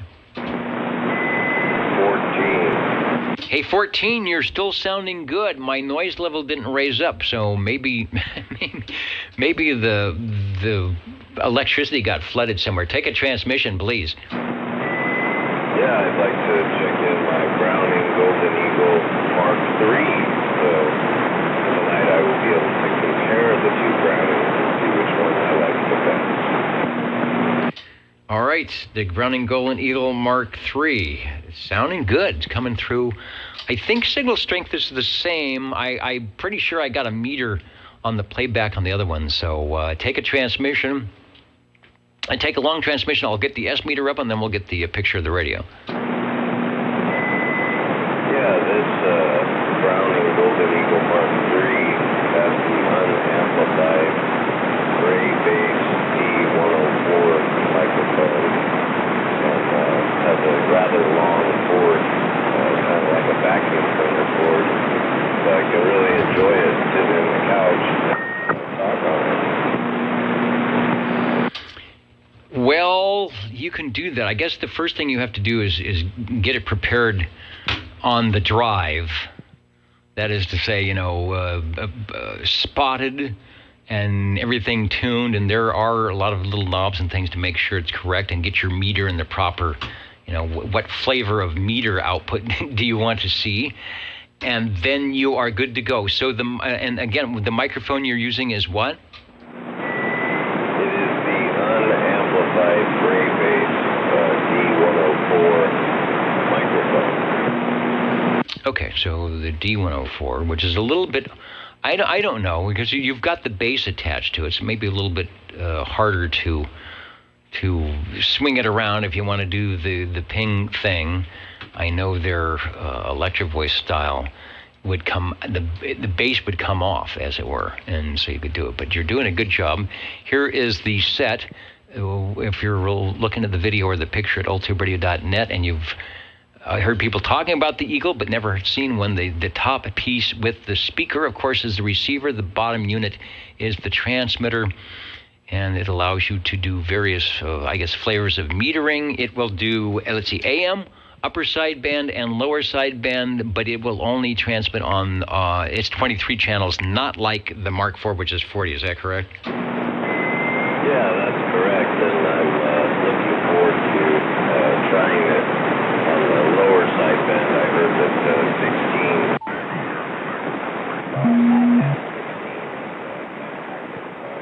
Looking forward to giving it a little drive down there.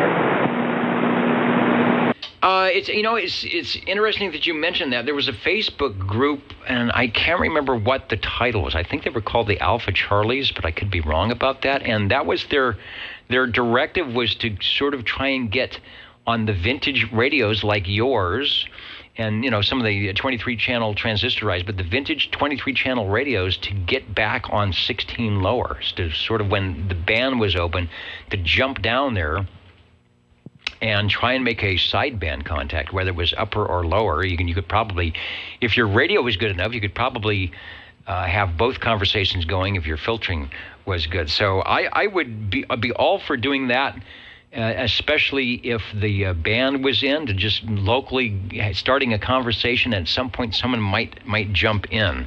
So we'll have to put that on the bucket list. But that's a good idea in there. It's also, there's a group already trying to do that. Over. Yeah, I'm looking forward to trying it out there. I have driven the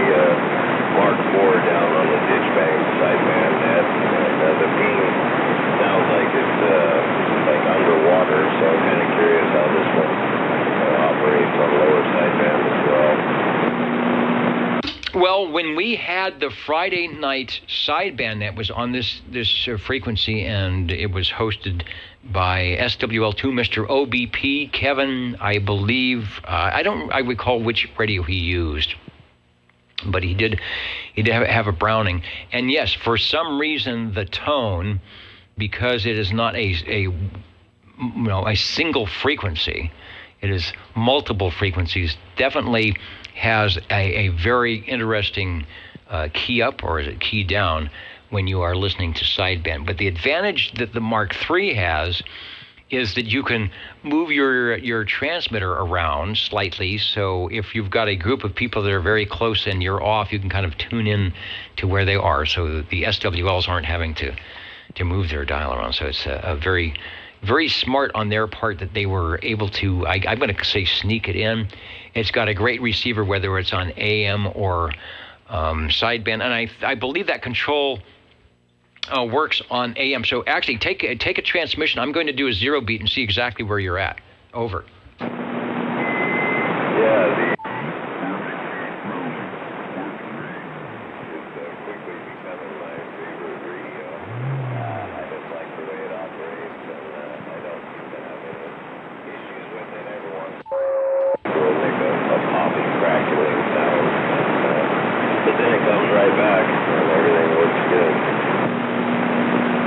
Yeah, yeah, it's always nice when it actually comes back and you think, what is that noise? But it's like an old car.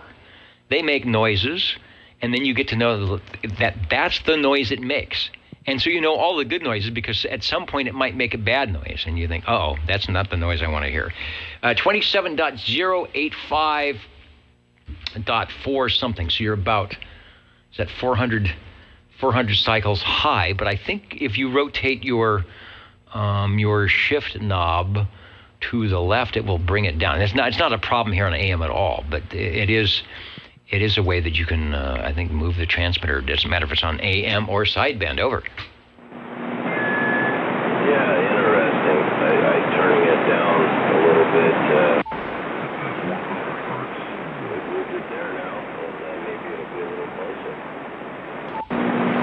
Yeah, I just checked. It came down 100. That whatever that calibration is, or non-calibration, it came down about 100 cycles. Well, that's awesome. Thanks for the info. Now I know right where it needs to be. All right, so you're up about 300, but that helps out.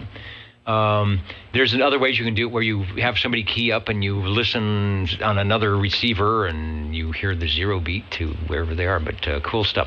Great radio. 1972 to 1976, when it became obsolete, not because it was obsolete for any reason at all, but because the FCC says, hey, it's a 23-channel radio and we can't do that. The price was maybe at most in the high $700 range by the end of that run. And I don't have a Sam's photo fax number for that, but I'm glad it brought it by. I'm glad you got it in the collection. And yeah, I'm sure you're either stacking those things, or you've by now have to get a much larger radio table than you had months ago. Radio number 4 is the Browning Golden Eagle Mark III SSB, all the way from Sanger. And yeah, my noise did not initiate tonight, or if it did, it was very low, or maybe it got fixed because you're sounding good. Yeah, thanks, Dennis. I've got another one warming up, so we'll talk to you in a little bit, hopefully. 37. All right, 37 is ready to go into the air chair. Step up. Chris, you will be radio number 5. They are telling me that we passed the bottom of the hour without hearing from the jingle singers, and we just can't have that. Back in 20 seconds for your radio. How do you do? Ladies and gentlemen, greetings to you.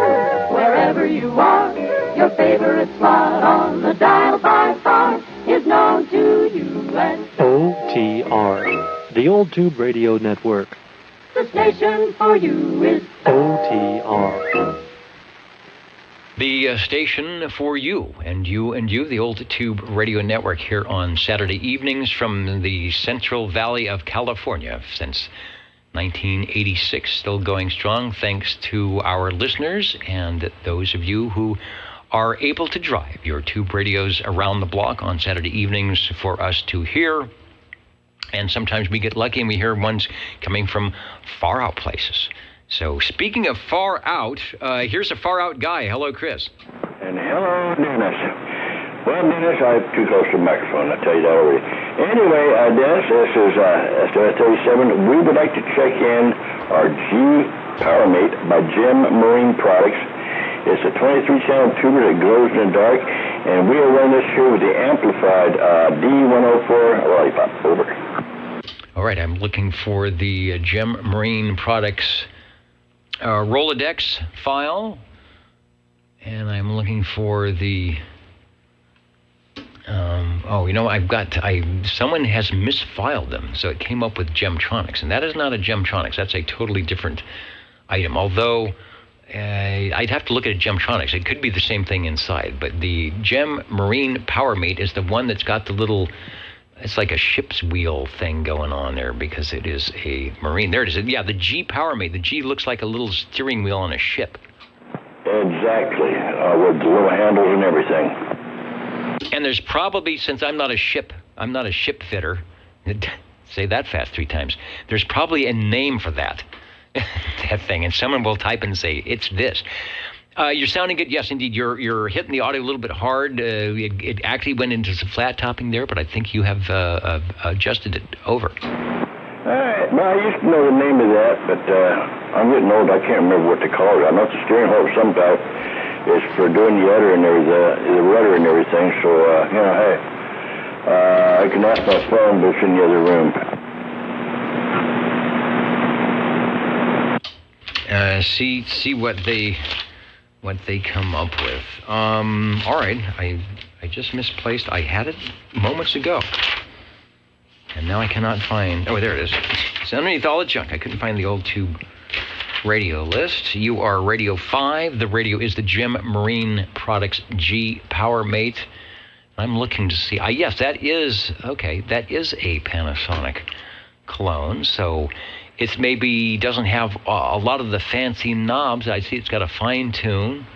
You have to, for some reason, you have to switch the meter. So I may have asked you this. If you have it on S and you take a transmission, does the meter just go back to the 0? If I have it on S, if I transmit, like see right now, I'm transmitting. It swings up where it's supposed to. When I release it, it goes all the way back to 0. Now, if I flip it over to the, I'm on the RF right now. It shows it swing forward, but when I let go, it goes all the way back, does not show no signal. Now, I am going to flip the switch, all right, it's back over there to the S. It's not moving at all, but when I unkey, all I see is the needle moving from you over. Okay, and sort of the standard on that was, unless you've got lots of selections, like on the Regency Imperial, but they gave you voltage and some plate current, it automatically switches during transmit and receive. So yeah, that could be, if you were used to a radio that did that and you left the thing on S, on the S meter function, you keyed the radio and you saw nothing happening and no movement, you might think that you weren't transmitting, but they do give you a transmit light and a receive light. And let's see, if does a transmit light blink at all when you're modulating? No, it just more or less stays steady right there as I'm talking. It just brightens up. Let me see. I'm going to flip the switch here. No, it just stays the same when I'm doing that there. And then, of course, when I unkey, it goes back to green. Over. All right, so the best way to see if you actually have some audio besides the station you're talking with saying, hey, I can't hear you, is to put that meter on the RF and look for, as we say, as our technical crew says here, look for the wiggle meter. 23 Skidoo checking out his vast knowledge on his Rolodex, saying the G PowerMate and the GTX 2300 were fraternal twins, identical except for color scheme. Panasonic, second generation with 11 tubes. So this G PowerMate, no doubt, might look a lot like a Gemtronics on the inside were you to have one. Radio number 5, PowerMate from Gem Marine. Channel 11 is a good place to be. No doubt, 11 tubes, no waiting. Now, you talk about the clone this year. Now, I have the Chris 23 plus. Now see, that one there is actually it's identical on the inside. It's got the PA switch, CB switch in the same spot, but the microphone is in the middle of the thing, and on Gymtronics it's to the right. It has the 3 knobs over there, and also has that switch for the meter, and it does have a modulation light compared to the on and off transmit part. Yeah, they were good about kind of changing the what front elevation of the radios. Some companies, some manufacturers got more, some got less. But when you came down to what would be an ad of the day, where the rubber meets the road, pretty much inside and tube-wise, it is doing the same thing for sure. Thanks for Radio 5. Yeah, you got to be careful on that microphone. Either you get too close, or you have to bring. If it's got some gain adjustments, bring it down a little bit. So me think that radio is probably adjusted for a non-amplified microphone to work just as well. Over. Yeah, well, when I was leaning forward, so that was the problem there, and I got real close to the microphone, like it hit my chin, so that was the problem. It should be about right now. Sounding good in my neighborhood. Okay, well, I'm going to get off this. I'm going to go to my 23. Chris. Okay. And I've got to find out why every time I pull up what I think is a tube radio list, it's something else. And no doubt when I was hitting the print button, I didn't have it printing, but I thought it was printing. If I'm going to stay keyed, we'll say the Old Tube Radio Network, real radios glowing in the dark, and here is someone to tell us about them. You're listening in the latest style at 27.085 megahertz. Channel 11, Old Tube Radio. In wonderful Fresno, California. And we're listening for Radio 6. 60. All right. Hello, 60, and I may have doubled with somebody. Who else? 37. And 37. All right. And something just happened to let me go to my archives. No. Oh, here we go. Let's try that. I can't get to my main page. So anyway, Joe, tell us what you got. Over. 20 also. Okay, doggone it, Dennis, we'd like to check in our favorite. I don't think we can go a Saturday evening without checking it in. My little Hustler radio from, I guess it's World Radio Labs, the Hustler. Yeah, well, I do have that, and I did hear, let's see, 20 as well, and I'll get you on the list. And you know what, that's a good radio, because that's not on my other Rolodex, so I can actually bring that up.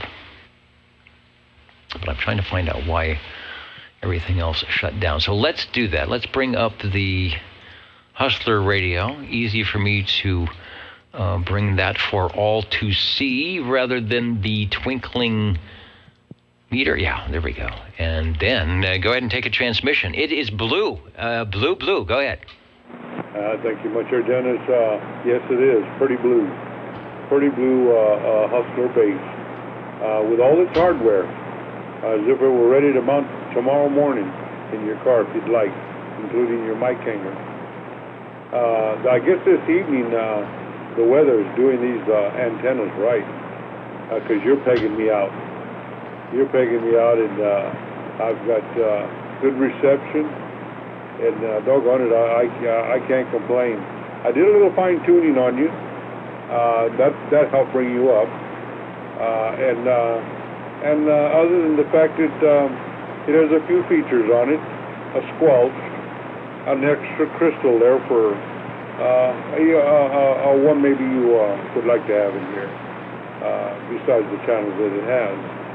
And I guess we got 7 tubes, 8 channels. How's that sound? 7 tubes, 8 channels sounds correct, because I do believe that was almost like a Madman Munch thing, where World Radio Labs was taking the tubes out to see how many tubes can we pull out of this radio and it will still work. And we can save a little money, and we'll make it nice on the outside. We can throw in an S-meter. We want to make it affordable. We want to be in the market and be competitive. And so that's what they did. And they, because they were under the direction of Leo Meyerson and some cool people that were already making big honking radios that did 500 watts out of the box, it was probably no problem for them to figure out how to do 5 watts over. Yeah. Yeah, well, it seemed like that because, 7 tubes, I don't know how it's even operating with just 7 tubes. But doggone it, one of the features is a spotter. I'm not sure how to operate that. I got the crystal tune switch on it, and of course you're fine tuning, but I'm not sure on the spotter switch. Well, no doubt when the spotter is engaged, something's going to happen between your crystal controlled channel and your tuning meter, where either you're going to get, a nice massive deflection on the meter when you put that variable tuning control across the numbers, or the number that corresponds to your channel, and or there may be some type of a tone or something that goes with that. But similar to what the guys do with the Brownings, where they have to kind of just double check that they've got their transmitter and receiver going together. But you are definitely spot on with us. Thank you much, sir, Dennis. And we'll let that stand, and we've got another one warmed up. We want to make a great evening out of this. It's always a pleasure to run these radios, and I love hearing all the rest of the fellows' radios. Hey, that's it. I mean, that is one of the features here for people who might not have been around during the time to get the sound of what the radios were. And there's a lot more personality on these tube radios, just because, well, one, because it's AM, two, because they're the earlier tube radios that didn't have a lot of internal compression and limiting, because the FCC, as we saw, 1976 and 77, when things were getting quite a while, they started telling the manufacturers, you need to get rid of this, and you need to not have a radio that moves frequency, and you need to have a radio that's got built-in compressors and limiters so that people can't put on an amplified microphone and do flat top and whatever, So before that, these radios had a bit of more personality, I think, and were certainly easy to work on to do modifications if you want it that way. Let's see. Did somebody ask a question? Oh, yes. Before you go, we're showing the shot that we always show, and the microphone is hardwired, which would be the way it came from the factory. But I know you say you have that original microphone, but you're using another microphone. So yours was modified with a microphone jack, correct? Yeah. Yeah, right below where it says labs, I have a microphone jack there now. It was hardwired to the radio originally. Then Harvey took and mounted right below labs a jack. And I'm on a Turner +3. I hope it's compatible as could be for the radio. Oh yeah, no, it's got the impedance matching is fine. It doesn't sound like you have a problem with impedance matching, and audio is good. Just for take one more transmission. I'm bringing the Orman meter up. It died on me here, but I wanted to see where your audio is coming in. Yeah, well, I've really enjoyed this Turner +3. I haven't moved the dial since Harvey plugged it into the radio, and it's been a pretty good microphone. I would hook it up again if I had to. It's doing fine. I can't say it's a full 100% modulation, but it's certainly not overdone. It's loud enough to be heard. It's with the carrier, so all is well. Radio number 6, and that's Joe. You're listening to Joe. Goes by the handle of Hustler and is actually on the radio by the name of Hustler. So you're 2 for 1 deal. Thanks for joining us over. My pleasure, Dennis. Thanks.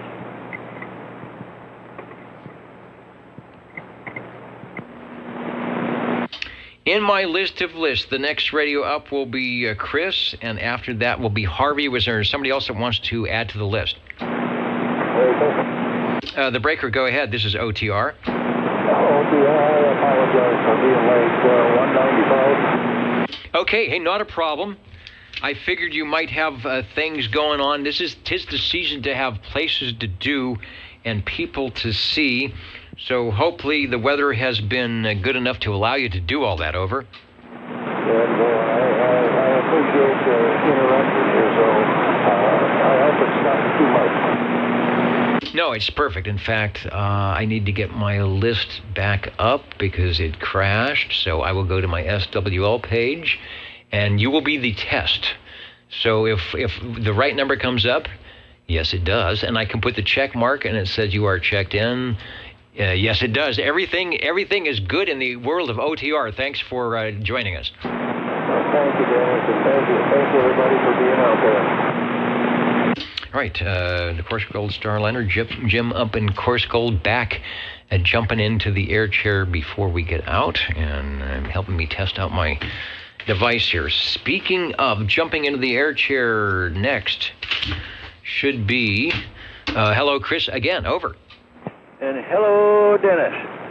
All right, this is me one more time. This time here, I am checking in my Chris 23 Plus CB transceiver, and we are running this from here with the original handheld stock microphone. Over. All right, well, maybe my page isn't working. Let me see. Oh, there it goes. Chris 23 Plus. There is a radio. You do not have a hardwired microphone with that. You have a, well, this is weird. It's got a plug. Okay, it's got a plug in. Yours is the microphone should be coming out of the center, right? At the bottom? Yes, and then to the right of it, there's a headphone jack. Yeah, okay. I just want to make sure because it had a strange little plug or something in what looks like the microphone, but there was no cord coming out of it. So, all right, well, this one, your meter, oh, it looks like you get to, this is another switchable meter, huh? Yes, it is. Although the meter's not working all that great for me this evening, but it is a switchable. Over. All right, you do get a mod light with that, and they're, let me go to a close-up and see what they give you a balanced, or is that a tune? I can't, I can't read the writing on there next to the microphone. Oh, next to the microphone, to the right of it, it says Chris CB transceiver 23 Plus. And then the knob directly to the left of that. Band, is it band spread? Yes, you have band spread, volume, and squelch. And then, of course, you got the channel tune and the meter over on the right, the left. And then right above the microphone, you have the mod light. It's blinking when I'm talking. Over. As well it should be, because you've got pretty decent audio on the Chris 23 Plus from the second generation Panasonic chassis. Panasonic did pretty good considering they had, was it 5, 6, or 7 different radios using that basic chassis. So maybe they were maybe we should blame them for monopolizing and making it hard for a General Radio Telephone and Sonar and Lafayette, who was actually kind of doing the same thing.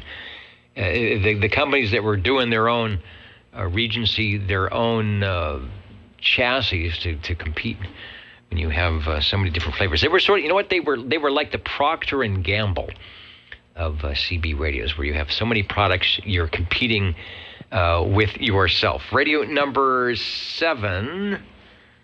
Okay, I'm on a different chart here, so I got to line up the numbers. Radio number 7, is that right? 1, 2, 3, 4, 5, 6, 7. Indeed, the Chris 23 Plus, another transmission, and thanks for bringing that, and then we'll pick up Harvey. Okay, you got to mark. 3 of those were mine. All right, Dennis, thank you for being there. This is it for me. This was my last 2 for tonight, so, of course, that's the only one. That's the only 3 I've got. So, anyway, Dennis, you have a wonderful evening. Thank you for everything you do, and we will be listening. All right, thanks. And somebody's talking about Studebaker and trucks, and these radios were like that. It's like, well, okay, so what was wrong with the Studebaker? Was it marketing? Was it timing? I mean, the cars they got nice big racing engine. They're styling. Look at the Avani. So what happened? And that's sort of the same thing on these radios when you think, what happened? They were so good. And it's just a thing. That does happen. All right. Radio number 8. Hello, Harvey. Roger. I got to do this kind of quick. This one, the next one, I have a few others. I want to do them because they've been warming up, and they say, you've had me on, you better check me in. Okay, this is a Sonar Model E, E as in Edward, with the matching meter on top of it. And I also have the matching mobile bracket painted goldish, and the mounting knobs that hold the bracket on, I have those too. Anyway, I have to do a little work on this, but hopefully it's working. It is working, and we'll go quickly through them, and they're all warmed up, and we would certainly like to get them all. So the Sonar Model E, for those online video or the web page, there is the meter of which Harvey speaks that is attached as an option to the radio on which he speaks. 8 channels with some... Does yours have the cool sort of mid-century modern ivory knobs with the cross hatch in the center? Oh, you betcha. Stock knobs. They're the light color, match the radio. This is pretty decently painted radio, and the meter's painted the same. The bracket is brushed aluminum, painted the same goldish color. The speaker grill is just perfect, painted bright gold. Anyway, I got lucky with this one. Anyway, I've got another one to check in, but I do have to unplug coax. All right, well, the Jingle Singers will help us out with that. I went to the Orban loudest meter. You are one of the loudest sounding stations, even though you're not one of the strongest stations, S-meter-wise, so looks pretty decent. So we'll mark that down as radio number 8. 23 Skidoo checked in the files and said there were 15, and Harvey, you probably know this, there were 15 second-gen Panasonic models. So I'm sure you have probably peeked into the cover of most of those, regardless of what they say on the front. All right, I guess it's time to change radios. We're going to go to the Jingle Singers, so while you do that, over. All right. And he's doing it now. You're listening to the Old Tube Radio Network. Let's do some spelling. OTR. 27.085 megahertz. Channel 11, Old Tube Radio. Old Tube Radio. All right. I am ready. Let me clear out the Sonar Model E, and it is your turn to add something to that list, over. Okay. This is the G from last week. I have it kind of hooked up to my Harvey audio board. All right, Sonar Model G, the Harvey audio board. I will, let's see, which way do you want to select? Let's take the one that shows the standard Model G microphonium, which I'm thinking you might not be using. Definitely a little difference in the audio. This one's not quite as clear or as crisp as the prior radio number 8 Model E, Model E. And we are looking at the Model G. So over to you for any testing that you might want to do. Over. Okay, I am using the standard mic. Okay, it should be kind of low and muffled right now. Okay, well, actually, I think you got closer. So it's actually loud and muffled. It's loud and muffled. Over. Okay, it's the amplified carbon cartridge mic. It's still muffled, right? Yeah, just it has a lot of energy and frequency ranges that kind of do that stuff. Okay, here we go.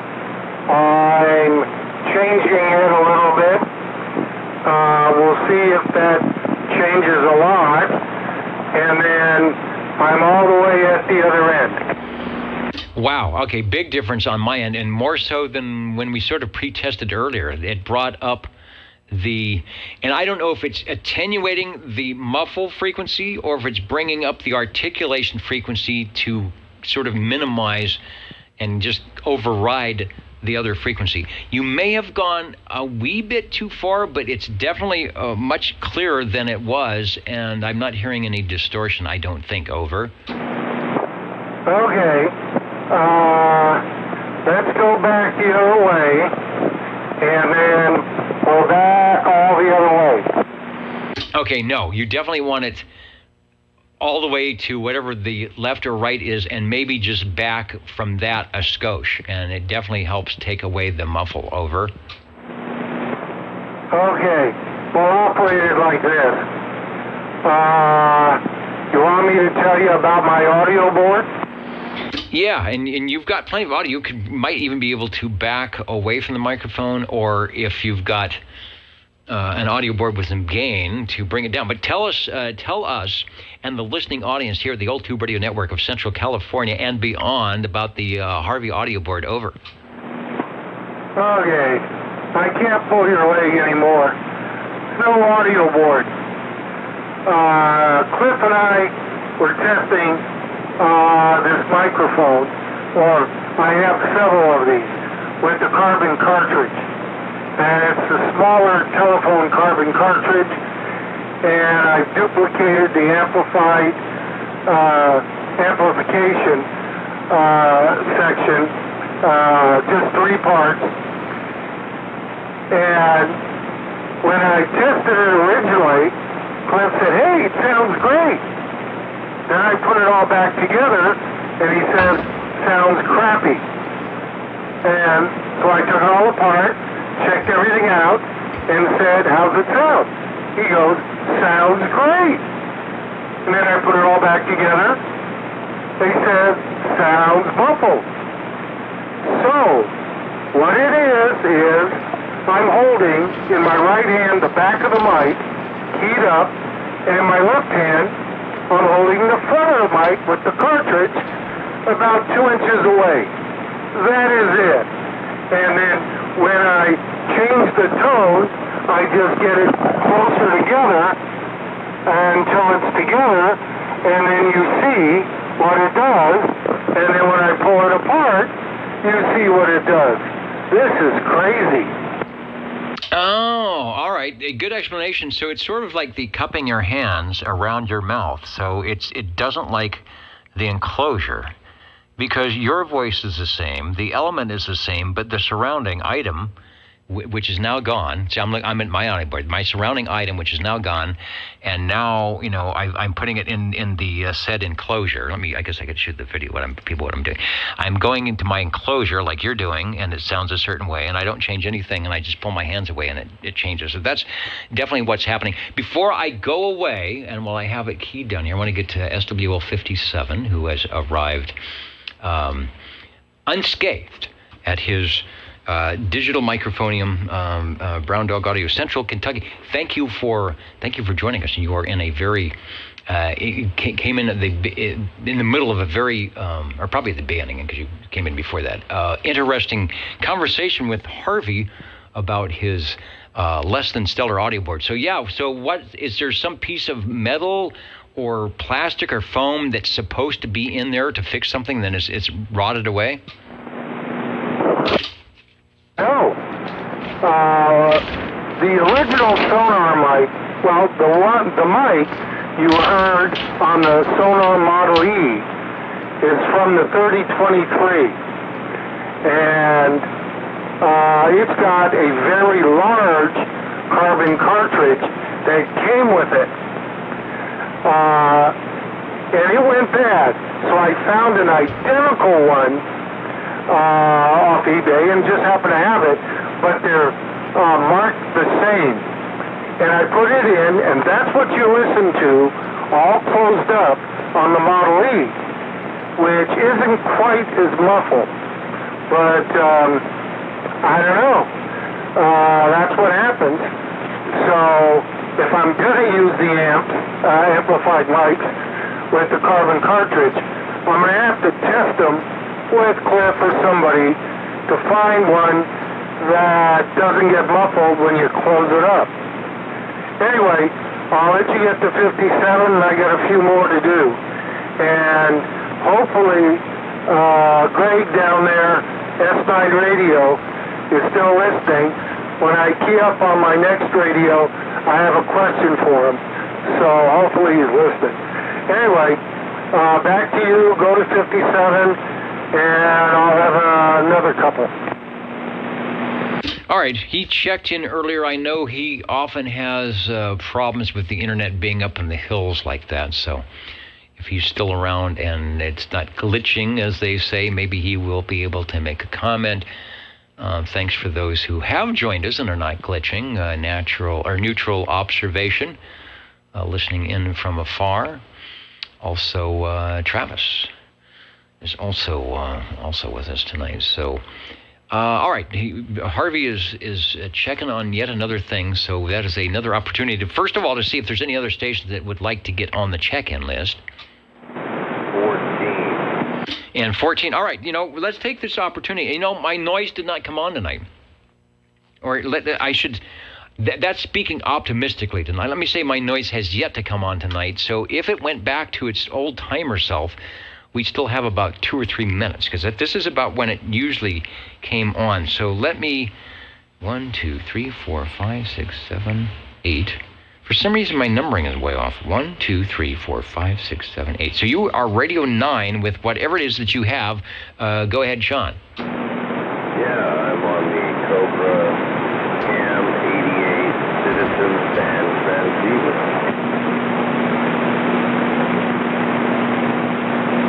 All right, I'm just looking. It sounded like the noise came up, but you still came through it.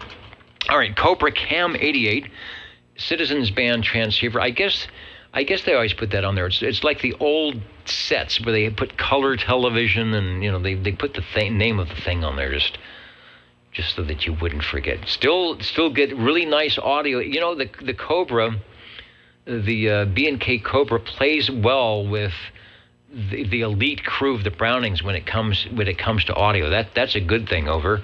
Yeah, it's a really nice radio that requires zero fiddling.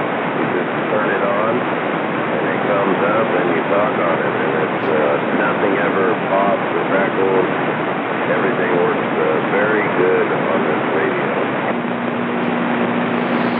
Yeah, no kind of weird things. I know on the Browning receiver, sometimes, depending on how you have things adjusted with squelch and whatever, it might affect the S meter, and there's knobs you can pull out to do things, and if you don't push them in after you've done that thing, then you kind of scratch your ears and like, well, why does it sound like that? So there's something to be said for simplicity, but when you get inside the case, there's also something to be said for 12AX7s and push-pull audio and plate modulation and whatever other trickery that they can do. Over. Yeah, it's a nice little radio. It's got the Dynaboost on, the modulation light. I really like how it blinks. It gets brighter and dimmer. And this radio does have the stock B&K microphone that I talked about. Indeed. All right. Well, I think whoever it was went and adjusted their clock on their timer, because my noise is coming back up just about when it used to back in the old days, which is a good thing. But your audio on the Cobra is still making it through. 23 channels. Do you know, have you rotated it around? Does that have a space between 22 and 23 that would have been the old 22A? I'm not sure about that. I kind of stick to channel 11 with these old tube radios. Yeah, channel 11 is a place to be, but sometimes you might turn around. I've never had one, but a lot of the radios in that era would have a space between 22 and 23, which was, especially on that one, it might be a synthesized crystal where if you did something, you might be able to get what would now be either channel 24 or 25, but not a bonus for us here on Saturday nights. Over. Yeah, no, it does have a switch on the back of it, and it gets a couple channels that are below 30. I think 28 for sure. right, very good. Nice audio. So let's see, take one more transmission. I will make sure that I put up the S meter on this radio as well. So if you're doing some comparisons, you will do that. And Harvey will be back with his radio. Greg, Superloop is listening. The internet is up now, so hopefully it will stick around for a couple more minutes. So Sean, back to you for a transmission. Yeah, I appreciate it tonight. I got to check in all three of my radios, so I'll be able to listen on the replay. And luckily nothing crashed tonight. So I sure appreciate you, Dennis, and everybody else out there. Have a great evening. And the meter I'm on right now is the Orban loudness meter, so you can kind of see, and I left it up after you unkeyed, so you can kind of see where the noise level was, and you can see how much audio flavor, how much loudness you are above the noise. So it's a couple of dB on the decibels above full scale, so that's important. Even if you're in the noise, signal-wise, if your audio can actually push some loudness up through the noise, that's why we like these tube radios, and articulation, as Bob Heil would say, and whatever you need, whatever it is, whether it's plate modulation or just push-pull or whatever to make the sound come through. Thanks for radio number 9, the Cobra Cam 88, and asking if Harvey is on the radio now. Over. All right, take a transmission.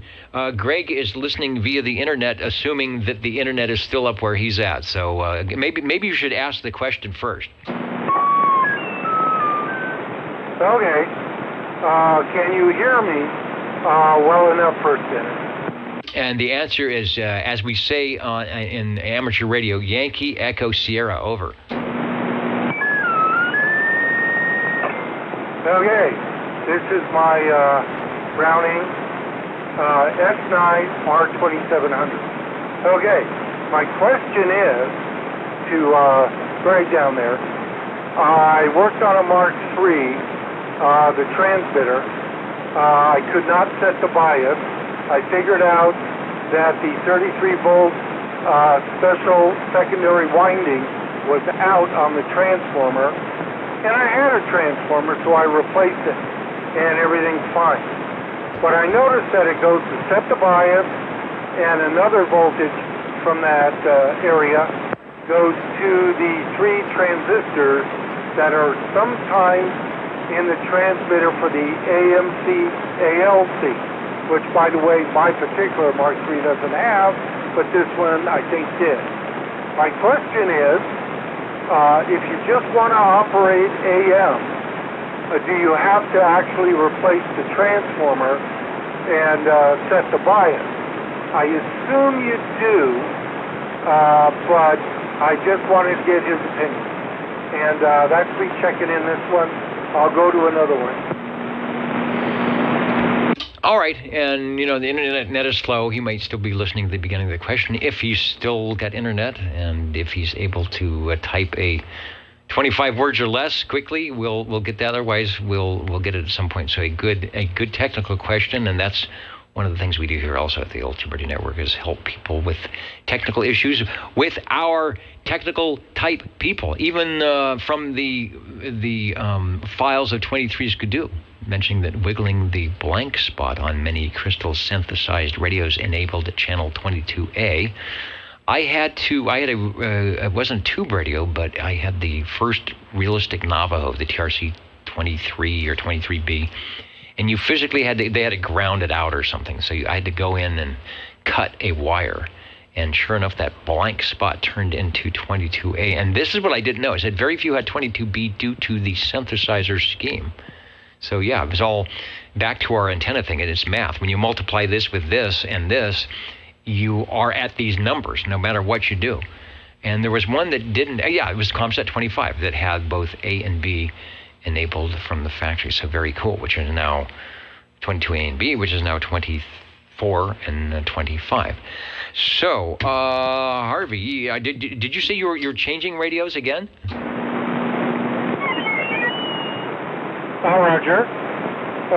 These are all on a switch, so it's easier. I just have to remember to lower the volume on the one I just did and go to the next one. Okay, this is the Browning compact transmitter, and the R2700A receiver. By Browning Lavatories, of course. Was the 2700A the receiver used with the S9 as well? No, it was the R2700, their first receiver with their first transmitter, according to all the paperwork I've read, people I've listened to, etc., say they came up with the S9 first, a meter, a Vox switch, which, by the way, that one works. The Vox works on it really nice. So I have an unamplified D104 with it. That was the first transmitter. After that, before the 23S9, they came up with 3 other small boxes.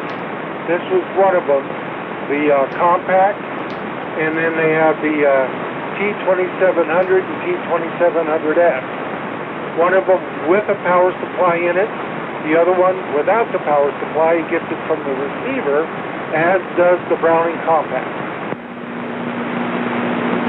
Okay, and that's the one I never have the picture of that I can pull right up. But the compact, if you're, and you can, because they're both right there, if you're comparing it with the 23 S9 or the S9, is it indeed less in some dimension over? It's half the width. It's got 11 channels, 10 of them inside, plus one sitting outside where you plug in a crystal. The S9 only has 6 channels. And then the 23S9, of course, 23. Anyway, I'll turn it back to you and then go to another one. Okay, and then power was, can it even run to mobile? Let's see, what about a mobile?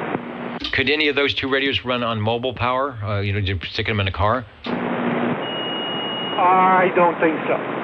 This transmitter gets its power from the receiver plugs in the wall.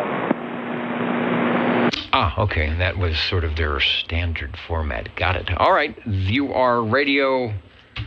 You know, the one night that my list goes funny, then I've got this very intense writing things and moving around. So I believe you are Radio 11 on the Browning compact with the R2700A receiver. And just for a note, let's say your transceiver, your tube radio transceiver, the receive portion goes toes up, but you're able to key down, or is it key up, the transmitter and get it on the air, but you can't hear it. It is perfectly acceptable to use any other receiver you want, whether it's solid state or not. We will definitely check it in, because the radio that we are hearing, that you're checking in, is the tube radio transceiver. Harvey was just swapping out the receivers. So, oh, and Travis, what was the pen or pencil tonight? That's been a topic of discussion many times, and so the third time's the charm, and I always put it back in my pocket. I hope I put it back in my pocket before it goes. Yeah, here it is. It was Brill's TV service, located at 1110.5 North 14th Street in Bismarck, North Dakota. And then Harvey noted that there are some places in Fargo that do that half street. I wish I could figure out how to get the autofocus. I think the camera fell down one time, and there it is, but it's too far away. But they do this strange half address thing in the Dakotas, I guess, and so maybe that's to confuse the buffalo. So the two-tone red Brill's TV, there might actually still be there at 1110.5 North 14th Street. Listening for Harvey, who I believe has yet another radio. Over. Roger. I don't know how well you're going to hear this one. I didn't swap the head on the mic. It might be a little weak.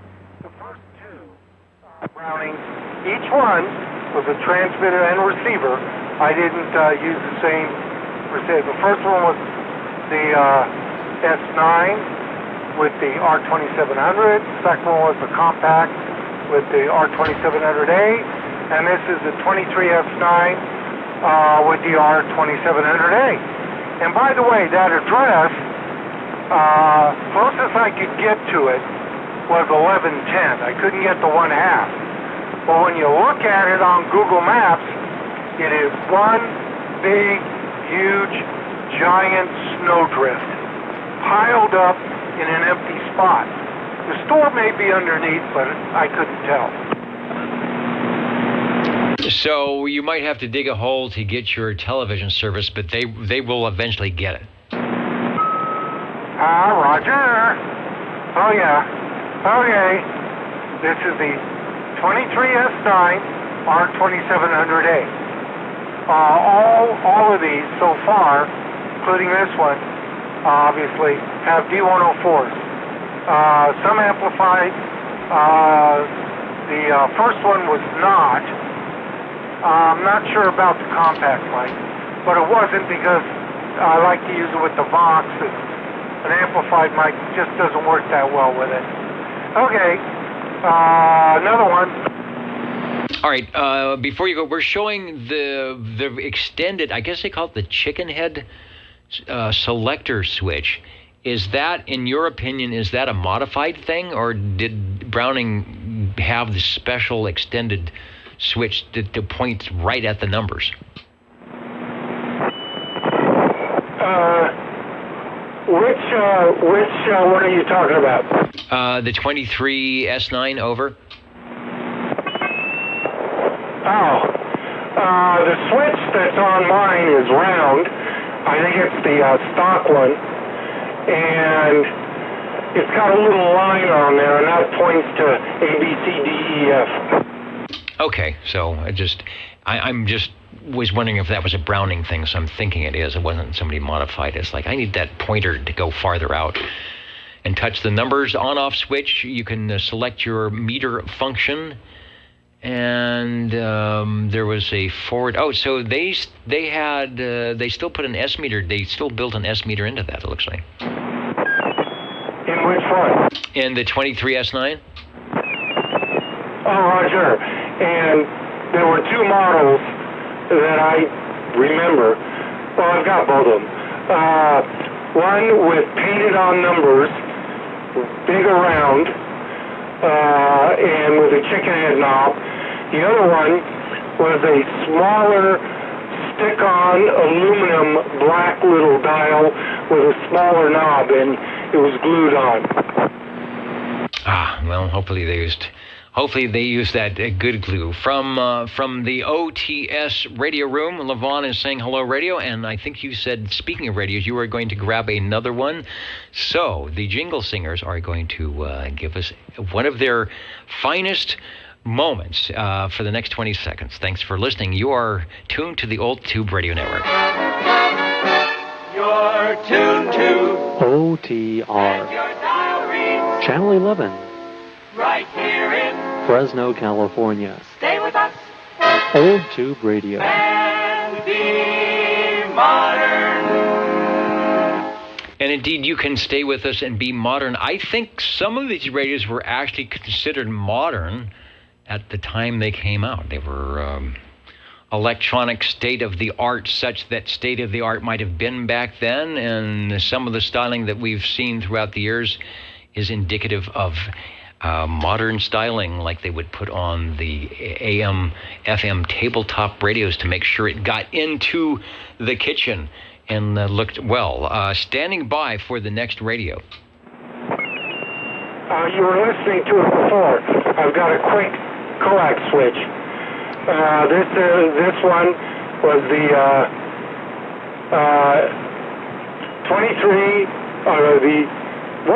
R27S23, and it's the one that was willed to me by the best man and the flower girl at my wedding.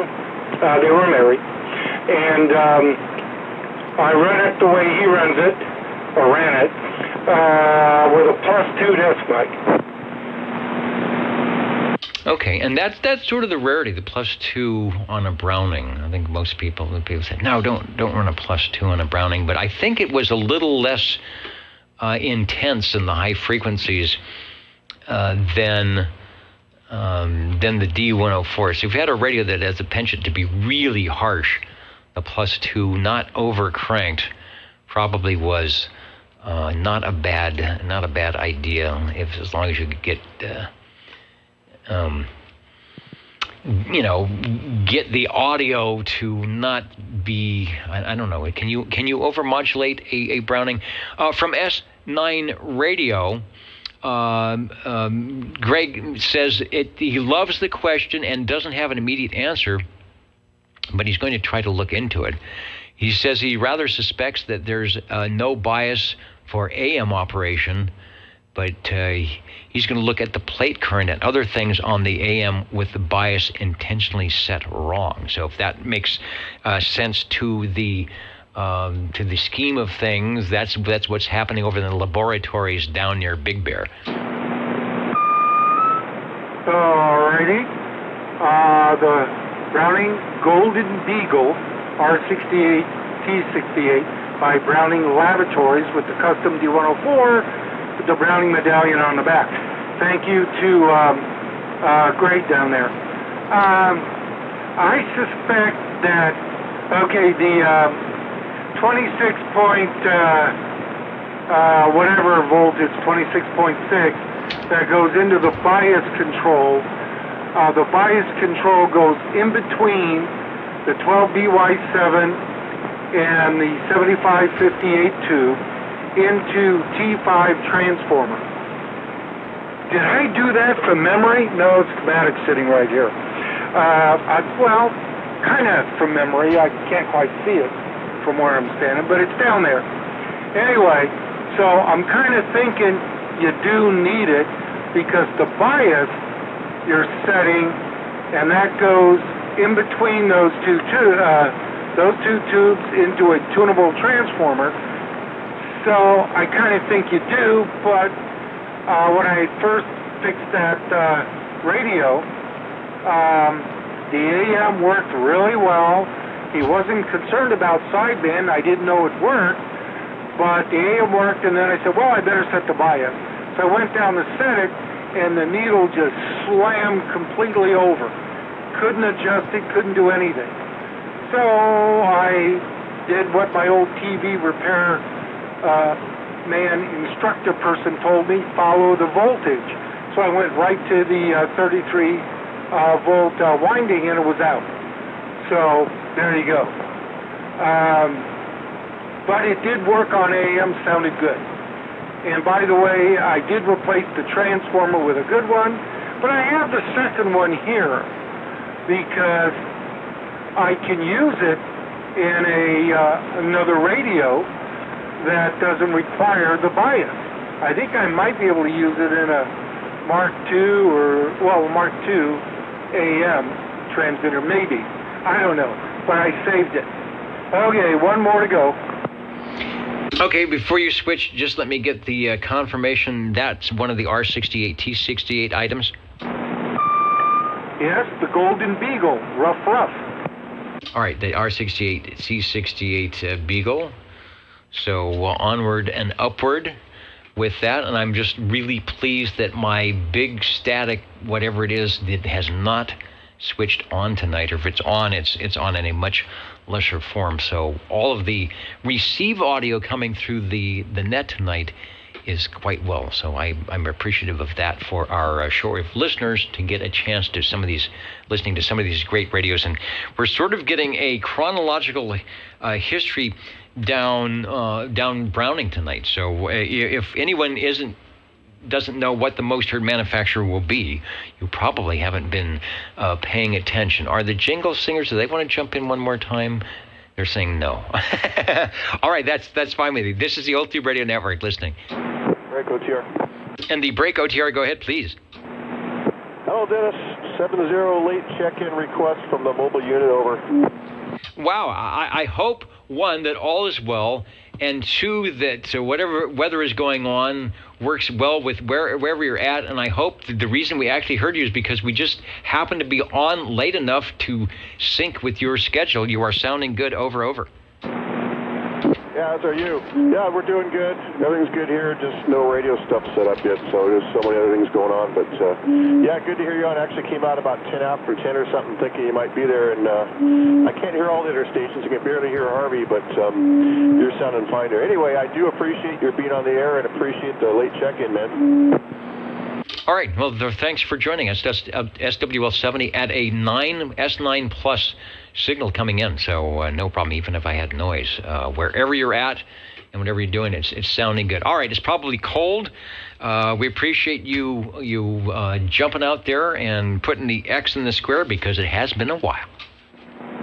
Roger. All right, man. Thanks, Dennis. Have a great evening. Do appreciate it, man. Okay, and I think we are going to... And I got to count this again. 1, 2, 3, 4, 5, 6, 7, 8, 9, 10, 11, 12, 13, 14, 15, 16. Then one day my list doesn't work, and I've got... we're waiting for Radio 17. Go ahead, Harvey. Okay. He couldn't hear me, huh? Or barely. This works better. I've got the modulator on. Little tiny one. Okay.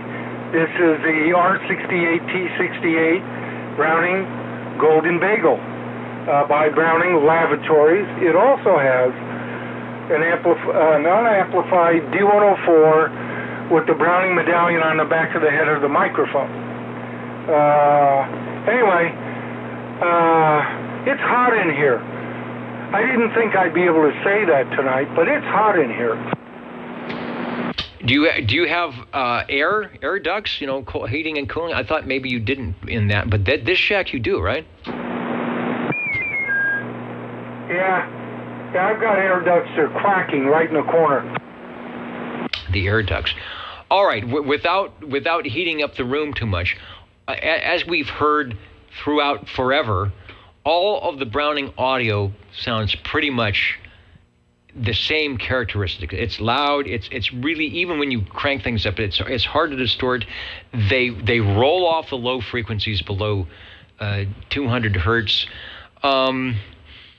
Have you ever tried to modify, or I don't know if is there a balance modulator you can feed? Have you ever tried to do any other thing besides what plugging a microphone in? Is there a way to hot rod a Browning on the audio? Not that you would need to, but I'm just curious if you could bypass something and actually get some low frequency below 200 hertz. Well, that would be the second question to ask Greg. Can you do that? Now, I looked at a Tram D201 circuit, basically similar tubes, and they have a tone control for transmit. I saw what they did in the circuit, and it's easy to duplicate it in a Browning, but I haven't had the time or effort or whatever to do it, and I don't know what it would do to the ping. It might make it a pong, something like that. So I don't want to do that. And I forgot to do something with my sonar, so I'll do it with this one. One ping only, Vasily, one ping only. Okay? Okay, and I was actually never impressed with the Tram tone thing. It's almost like they were attenuating something. It was like, it is what it is when it's, one way, like a full treble or something, and then we'll just roll off something. It's not like we're enhancing. There wasn't any enhancement to it. So they might have just been picking one variable capacitor and said, okay, let's do it that way. Because the FT102 has one, but it's got two separate controls. It's got a bass adjustment and a treble adjustment, which actually makes more sense to me, where you're rolling off both sides rather than doing some trickery. All right, good question. Do you have any more radios? And then I'll ask for any more transmissions, and then we will do the totals, and then we will get out of here, so that those who are staying up well into Sunday morning, and if it's hot or cold wherever they are, can go to wherever they need to be. Did you seriously ask me if I have any more radios? You know, that's true. You said you were warming up quite a few tonight, which makes sense because the room, despite your quacking air ducts, is still getting warm. Oh, okay. S9 saying, now that's interesting. He got really pleased with his big static is down. So is mine. My static did not come on tonight. And you can listen to KYNO Fresno, which I believe, unless they've changed. See, KYNO and K-Free, and a lot of these stations change their call letters. KYNO is at 1300, I believe. And Wake Up from the Farm Report. I didn't think, where is their tower? I can't believe that KYNO would have that kind of stuff. They've changed hands, so they may actually have more power. And I don't know if they changed frequency, but KYNO, the Drake Chenault, former Drake Chenault station that would have been back in the day, Greg, and I know you grew up in Southern California like I did. They were owned by the same people that owned KHJ. 93 KHJ. Yeah, it was a Drake Chenault station here up in Fresno, but you probably already know that. Okay, Harvey. I don't know. Pick one if you got one. I do, but it's after 10:30. All right, and remember, we used to go to 11 o'clock. 1:37. Van Man is holding his hand. It's 1:37 here, guys. The lights are out. All right.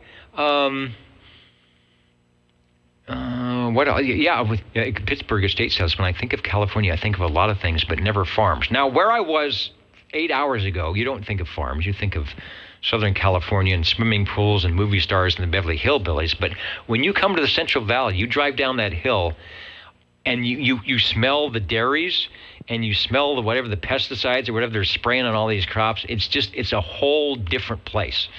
So, yeah, the state of California, if you go into an agriculture thing, it's like number 6 in the world for producers and stuff. So California has a lot of farms because they know how to irrigate deserts. All right, anybody else for OTR? Yep, we'll do one more. Okay, this is the one more frequency. Go ahead. Okay. You had mentioned earlier that there were a few radios that were checking in with a Panasonic chassis, so excuse me, I thought I'd try this one. From the Radio Lounge, we have a Robin T123B in Bravo, and unless I'm mistaken, I think it has a Panasonic chassis. Is that correct? You are. The Panasonic, I think Skidoo calls it the Series 2, of which he said his calculations are there may be 15, as many as 15 of those chassis sequestered by various cases, of which your Robin T123B is one. And I really think it is in the top 2 or 3 of the ones that got all the, whatever we have inside, you can bring it out to the front. The RF tune, or the fine tune, the RF gain, the external speaker, the switch, for the PA. And instead of having a switch to switch your meter from receiving to listening, we'll do that automatically. And you can get the range expand as well. Over. Okay. Well, since you said range expand, maybe I'll use this different radio. I'm on the Robin T123. No Bravo after that. I definitely don't have to scream as much into the microphone, since this particular radio has the amplified D104 mic on it. So much more pleasant to use this late at night. The old switcheroo. Well, indeed, that radio doesn't have, nor does it sound like it needs, the range boost, because you have provided that, I guess, by watching the Magic iTube and providing some amplification before it gets to mic circuit. I have no comment. I can't say much besides that. This one I actually have heard replays on. The Bravo, no, I've never heard that, a playback on that one. But I mean, this, I guess it's okay. I think you had mentioned a long time ago, every time I key this thing up, there is some sort of a peculiar kind of thing going on with the audio, just for a brief moment or two. But that was a little agitating. But As far as range expand, yeah, you're not going to do any on-the-fly adjustments on this thing. All right, good, smooth audio. 23s could do, confirms the T123 Bravo, second generation Panasonic, circa 1972. One of the two best, along with the Cardone Spitfire Mark II. And I think we have one of those. We have a Mark XL. Somebody, and I think it's Cliff, has one of those in his collection, and that came out in 1969. So, yeah, there could have been a couple of 69 Chevys or some Dodge Darts or a Ford Galaxy 500 with the radio sitting in the passenger seat or connected somewhere on the transmission hump driving down the road. All right, you have added 2 more radios for us, and the Robin fans and the Panasonic fans are pleased, as well as am I. Over. Okay, well, there it is. Glad to be of service. Glad to still be awake at this late hour, and it's nice to hear everyone out there this evening. So thanks for everything you do, and great hearing everyone tonight. Indeed. And who was it? Somebody said more tea, and I agree. I've been talking too much. I really like you guys together. I like the Bozo cup that it's in here tonight. So I will probably have to give it back. And Greg saying grew up listening to the Boss Radio with Kaino's sister station, KJ in Los Angeles. And I guess the Drake Chenault format. There was KGB. I think that was San Diego, and they all had the singers, and I should give a hats off. That is why we have the jingle singers, basically, because of those of us that grew up around the jingle singers. The jingle singers, their package came from, and it wasn't from a Drake Chenault station, but it did come from a radio station here in town. So it was probably a lesser. It's one of those, you give us a couple bucks, and we'll give you the generic format for you to fill in your stuff, because we won't customize jingles for you. But we love our jingle singers, and we love our Mr. Announcer too. Let's see if he is there to tell us how many radios that we have tonight, or at least let me do that. Ladies and gentlemen, time now for the current OTR totals.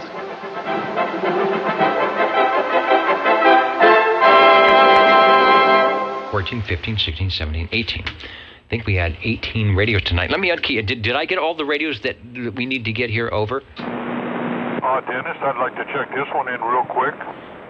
All right, this is the check-in real quick or not frequency, so I think that will give me 19. Let me go over to the Rolodex file, and it's your turn to take a transmission. Over. Thank you much, Dennis. I'd like to check in my Robin 123B. This is a modified version here. Doggone it, it's been modified to have about 10 extra channels on it. I'm sure she's got about 11 tubes, 23 channels in it, plus the extra channel. And, all is well. All right, very good. We talked about frequency synthesizing of crystals, where you have 5 crystals times and 3 more and plus 1 type of thing, where you're adding together to make all 23 channels, kind of efficient.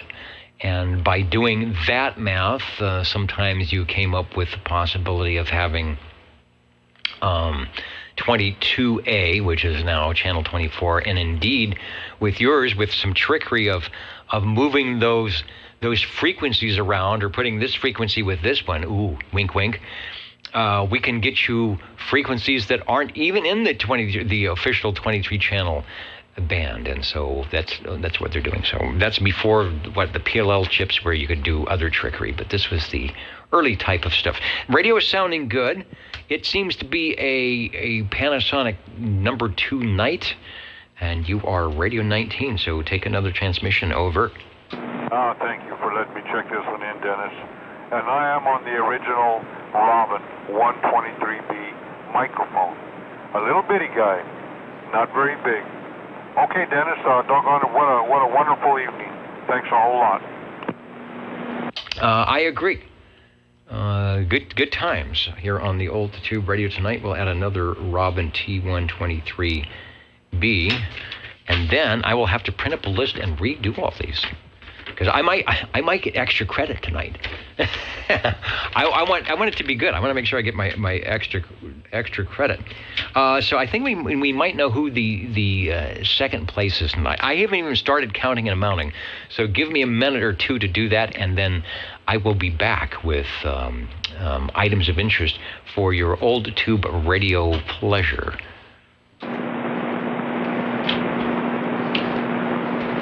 Don't forget those Bulldogs won big today. Yeah, it was an afternoon game, so apparently that's because, I'm guessing here, I'm not that I'm Sports Challenge, so if it's an afternoon game, it must have been some type of a bowl game or whatever, and maybe it was televised? Yeah, it was on Fox. It was on Fox Channel for everyone to see. Yeah, they gave Boise a spanking. They gave them a spanking there, sent them home with probably a handkerchief or something, wiped the eye. Yeah, they got a spanking today. Great. Bulldogs won. All right, so it's probably worth the drive, and I'm sure, as they do when they're playing in teams in Nevada and Idaho and the coast, the San Jose, that there were some red waivers driving out that way. Oh yeah, they had quite a crowd down there. Yeah, the red waivers hung in there, and they won the West. That was great. They'll have their hands full in this next game. I'm not sure for sure who they're going to play, but it will be a little bigger college than they have to deal with. Okay, Dennis. Again, the Bulldogs, hurrah. Talk to you next Saturday.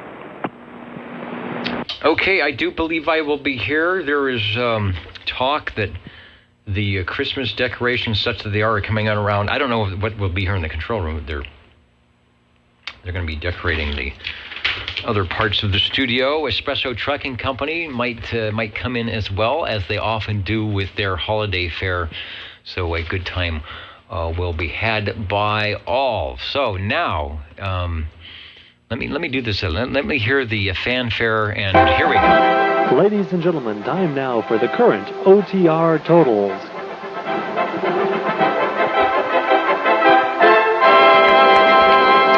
The current and final totals on your old tube radio network. We had 73 SWL stopped by, 17 on page 1, 16 on page 2, 15 on page 3, and 25 on page 4, the unofficial count due to my sloppiness.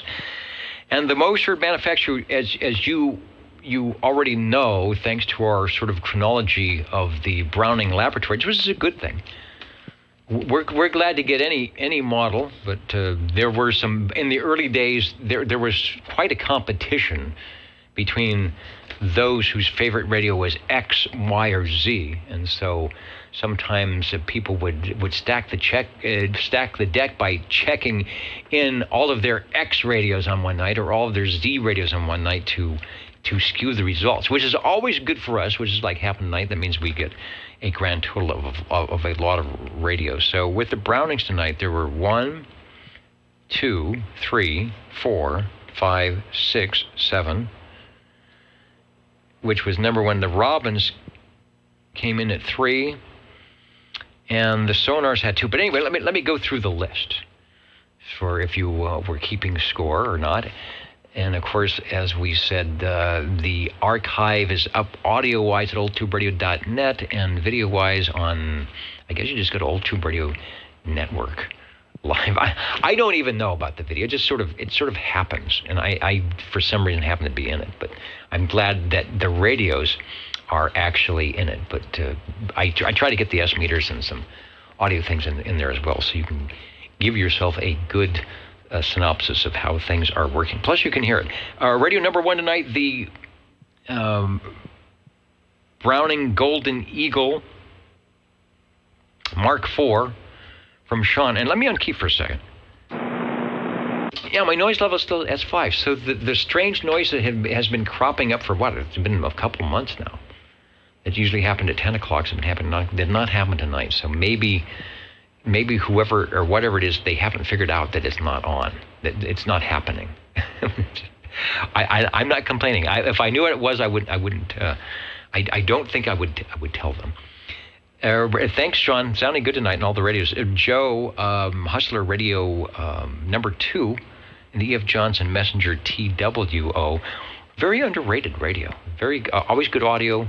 Receivers were not too bad, and easily modifiable to go 10 meters or to do some great audio stuff. Radio number 3, Chris on the General Radio Telephone Super MC11A.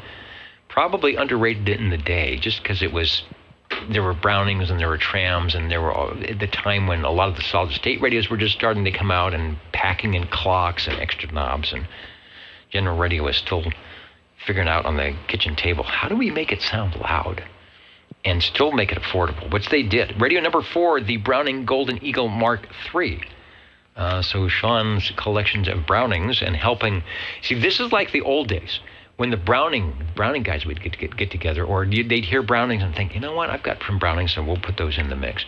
Radio number, the Browning Mark III, sounding really good audio on that. Radio number, let's see, 1, 2, 3, 4. I'm going to get off here. Radio number 5, Chris on the Gem Marine Product G Power Mate. Thank you, Chris. Radio number 6 on the World Radio Labs WRL. This is before they were Globe or after they were Globe. I think it's before they went to Globe on the CB name. And that was Joe on the Hustler.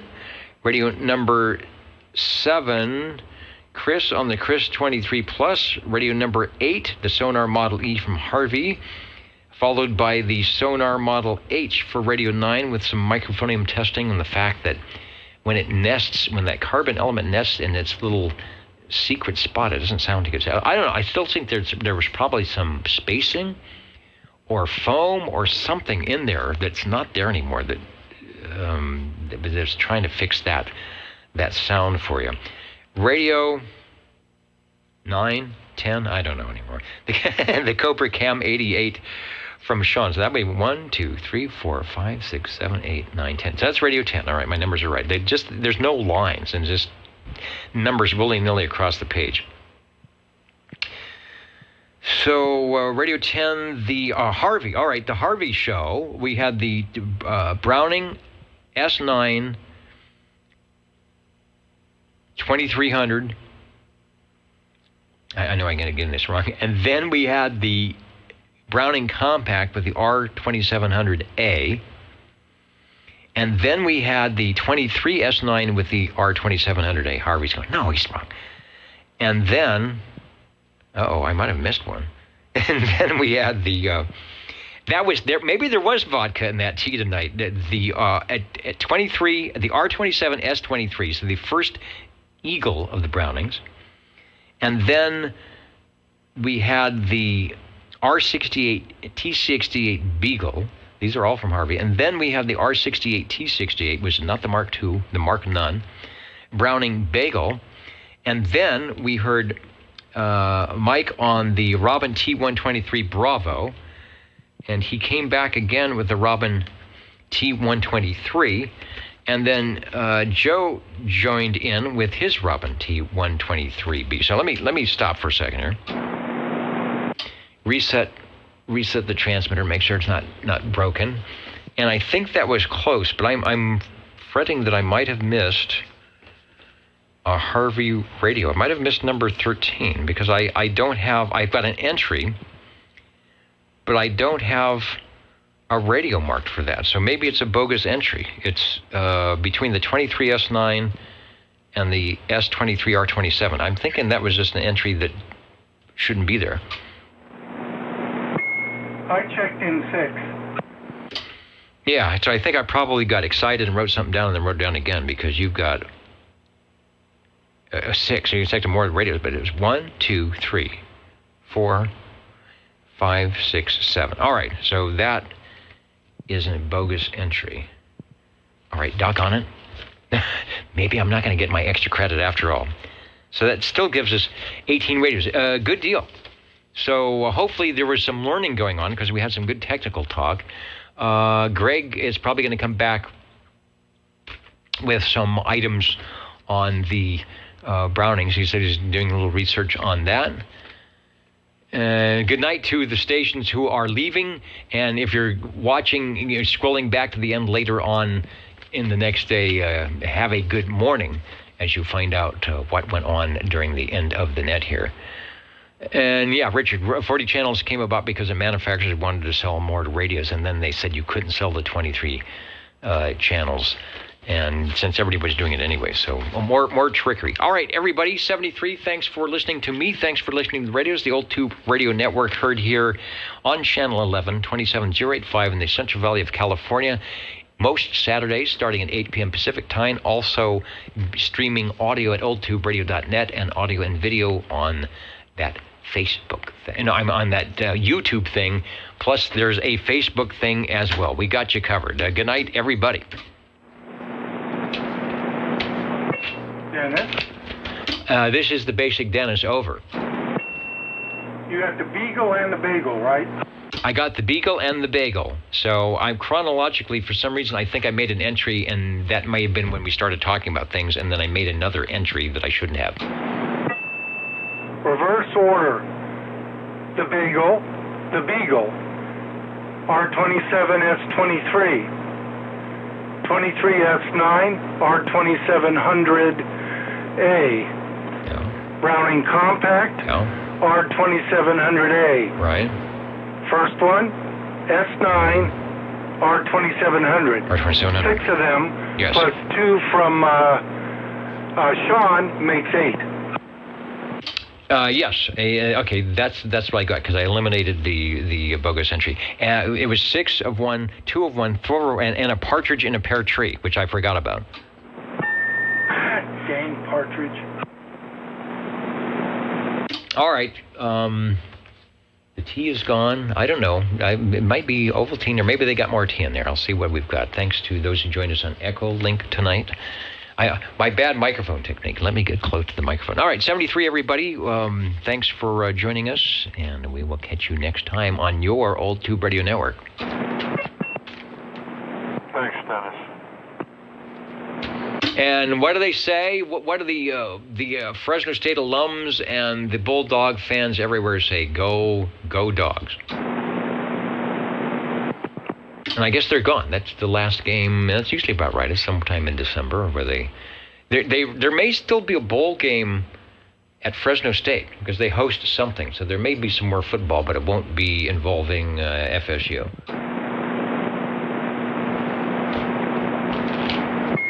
They will probably go to a bowl game. Right. Well, they were in one today, but the stadium here in town houses a various bowl games. Sometimes it just by happenstance, the Bulldogs, the local team, is in it.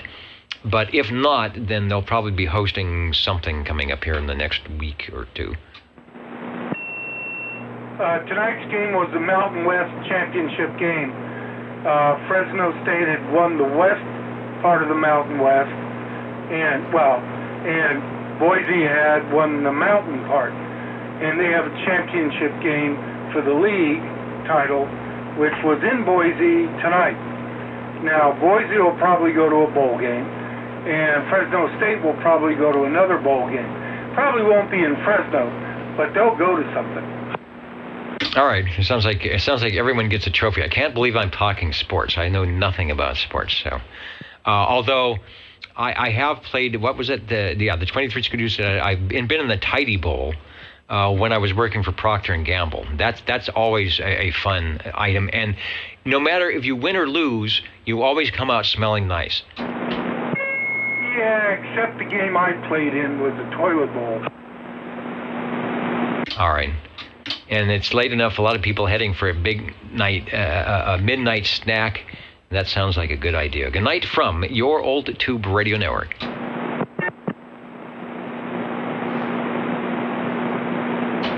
And I love it. I'm at S5, so hopefully this will happen next week.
for your natural gas or combined with the natural gas, and then use the same pipelines and appliances with just a slightly modified gas.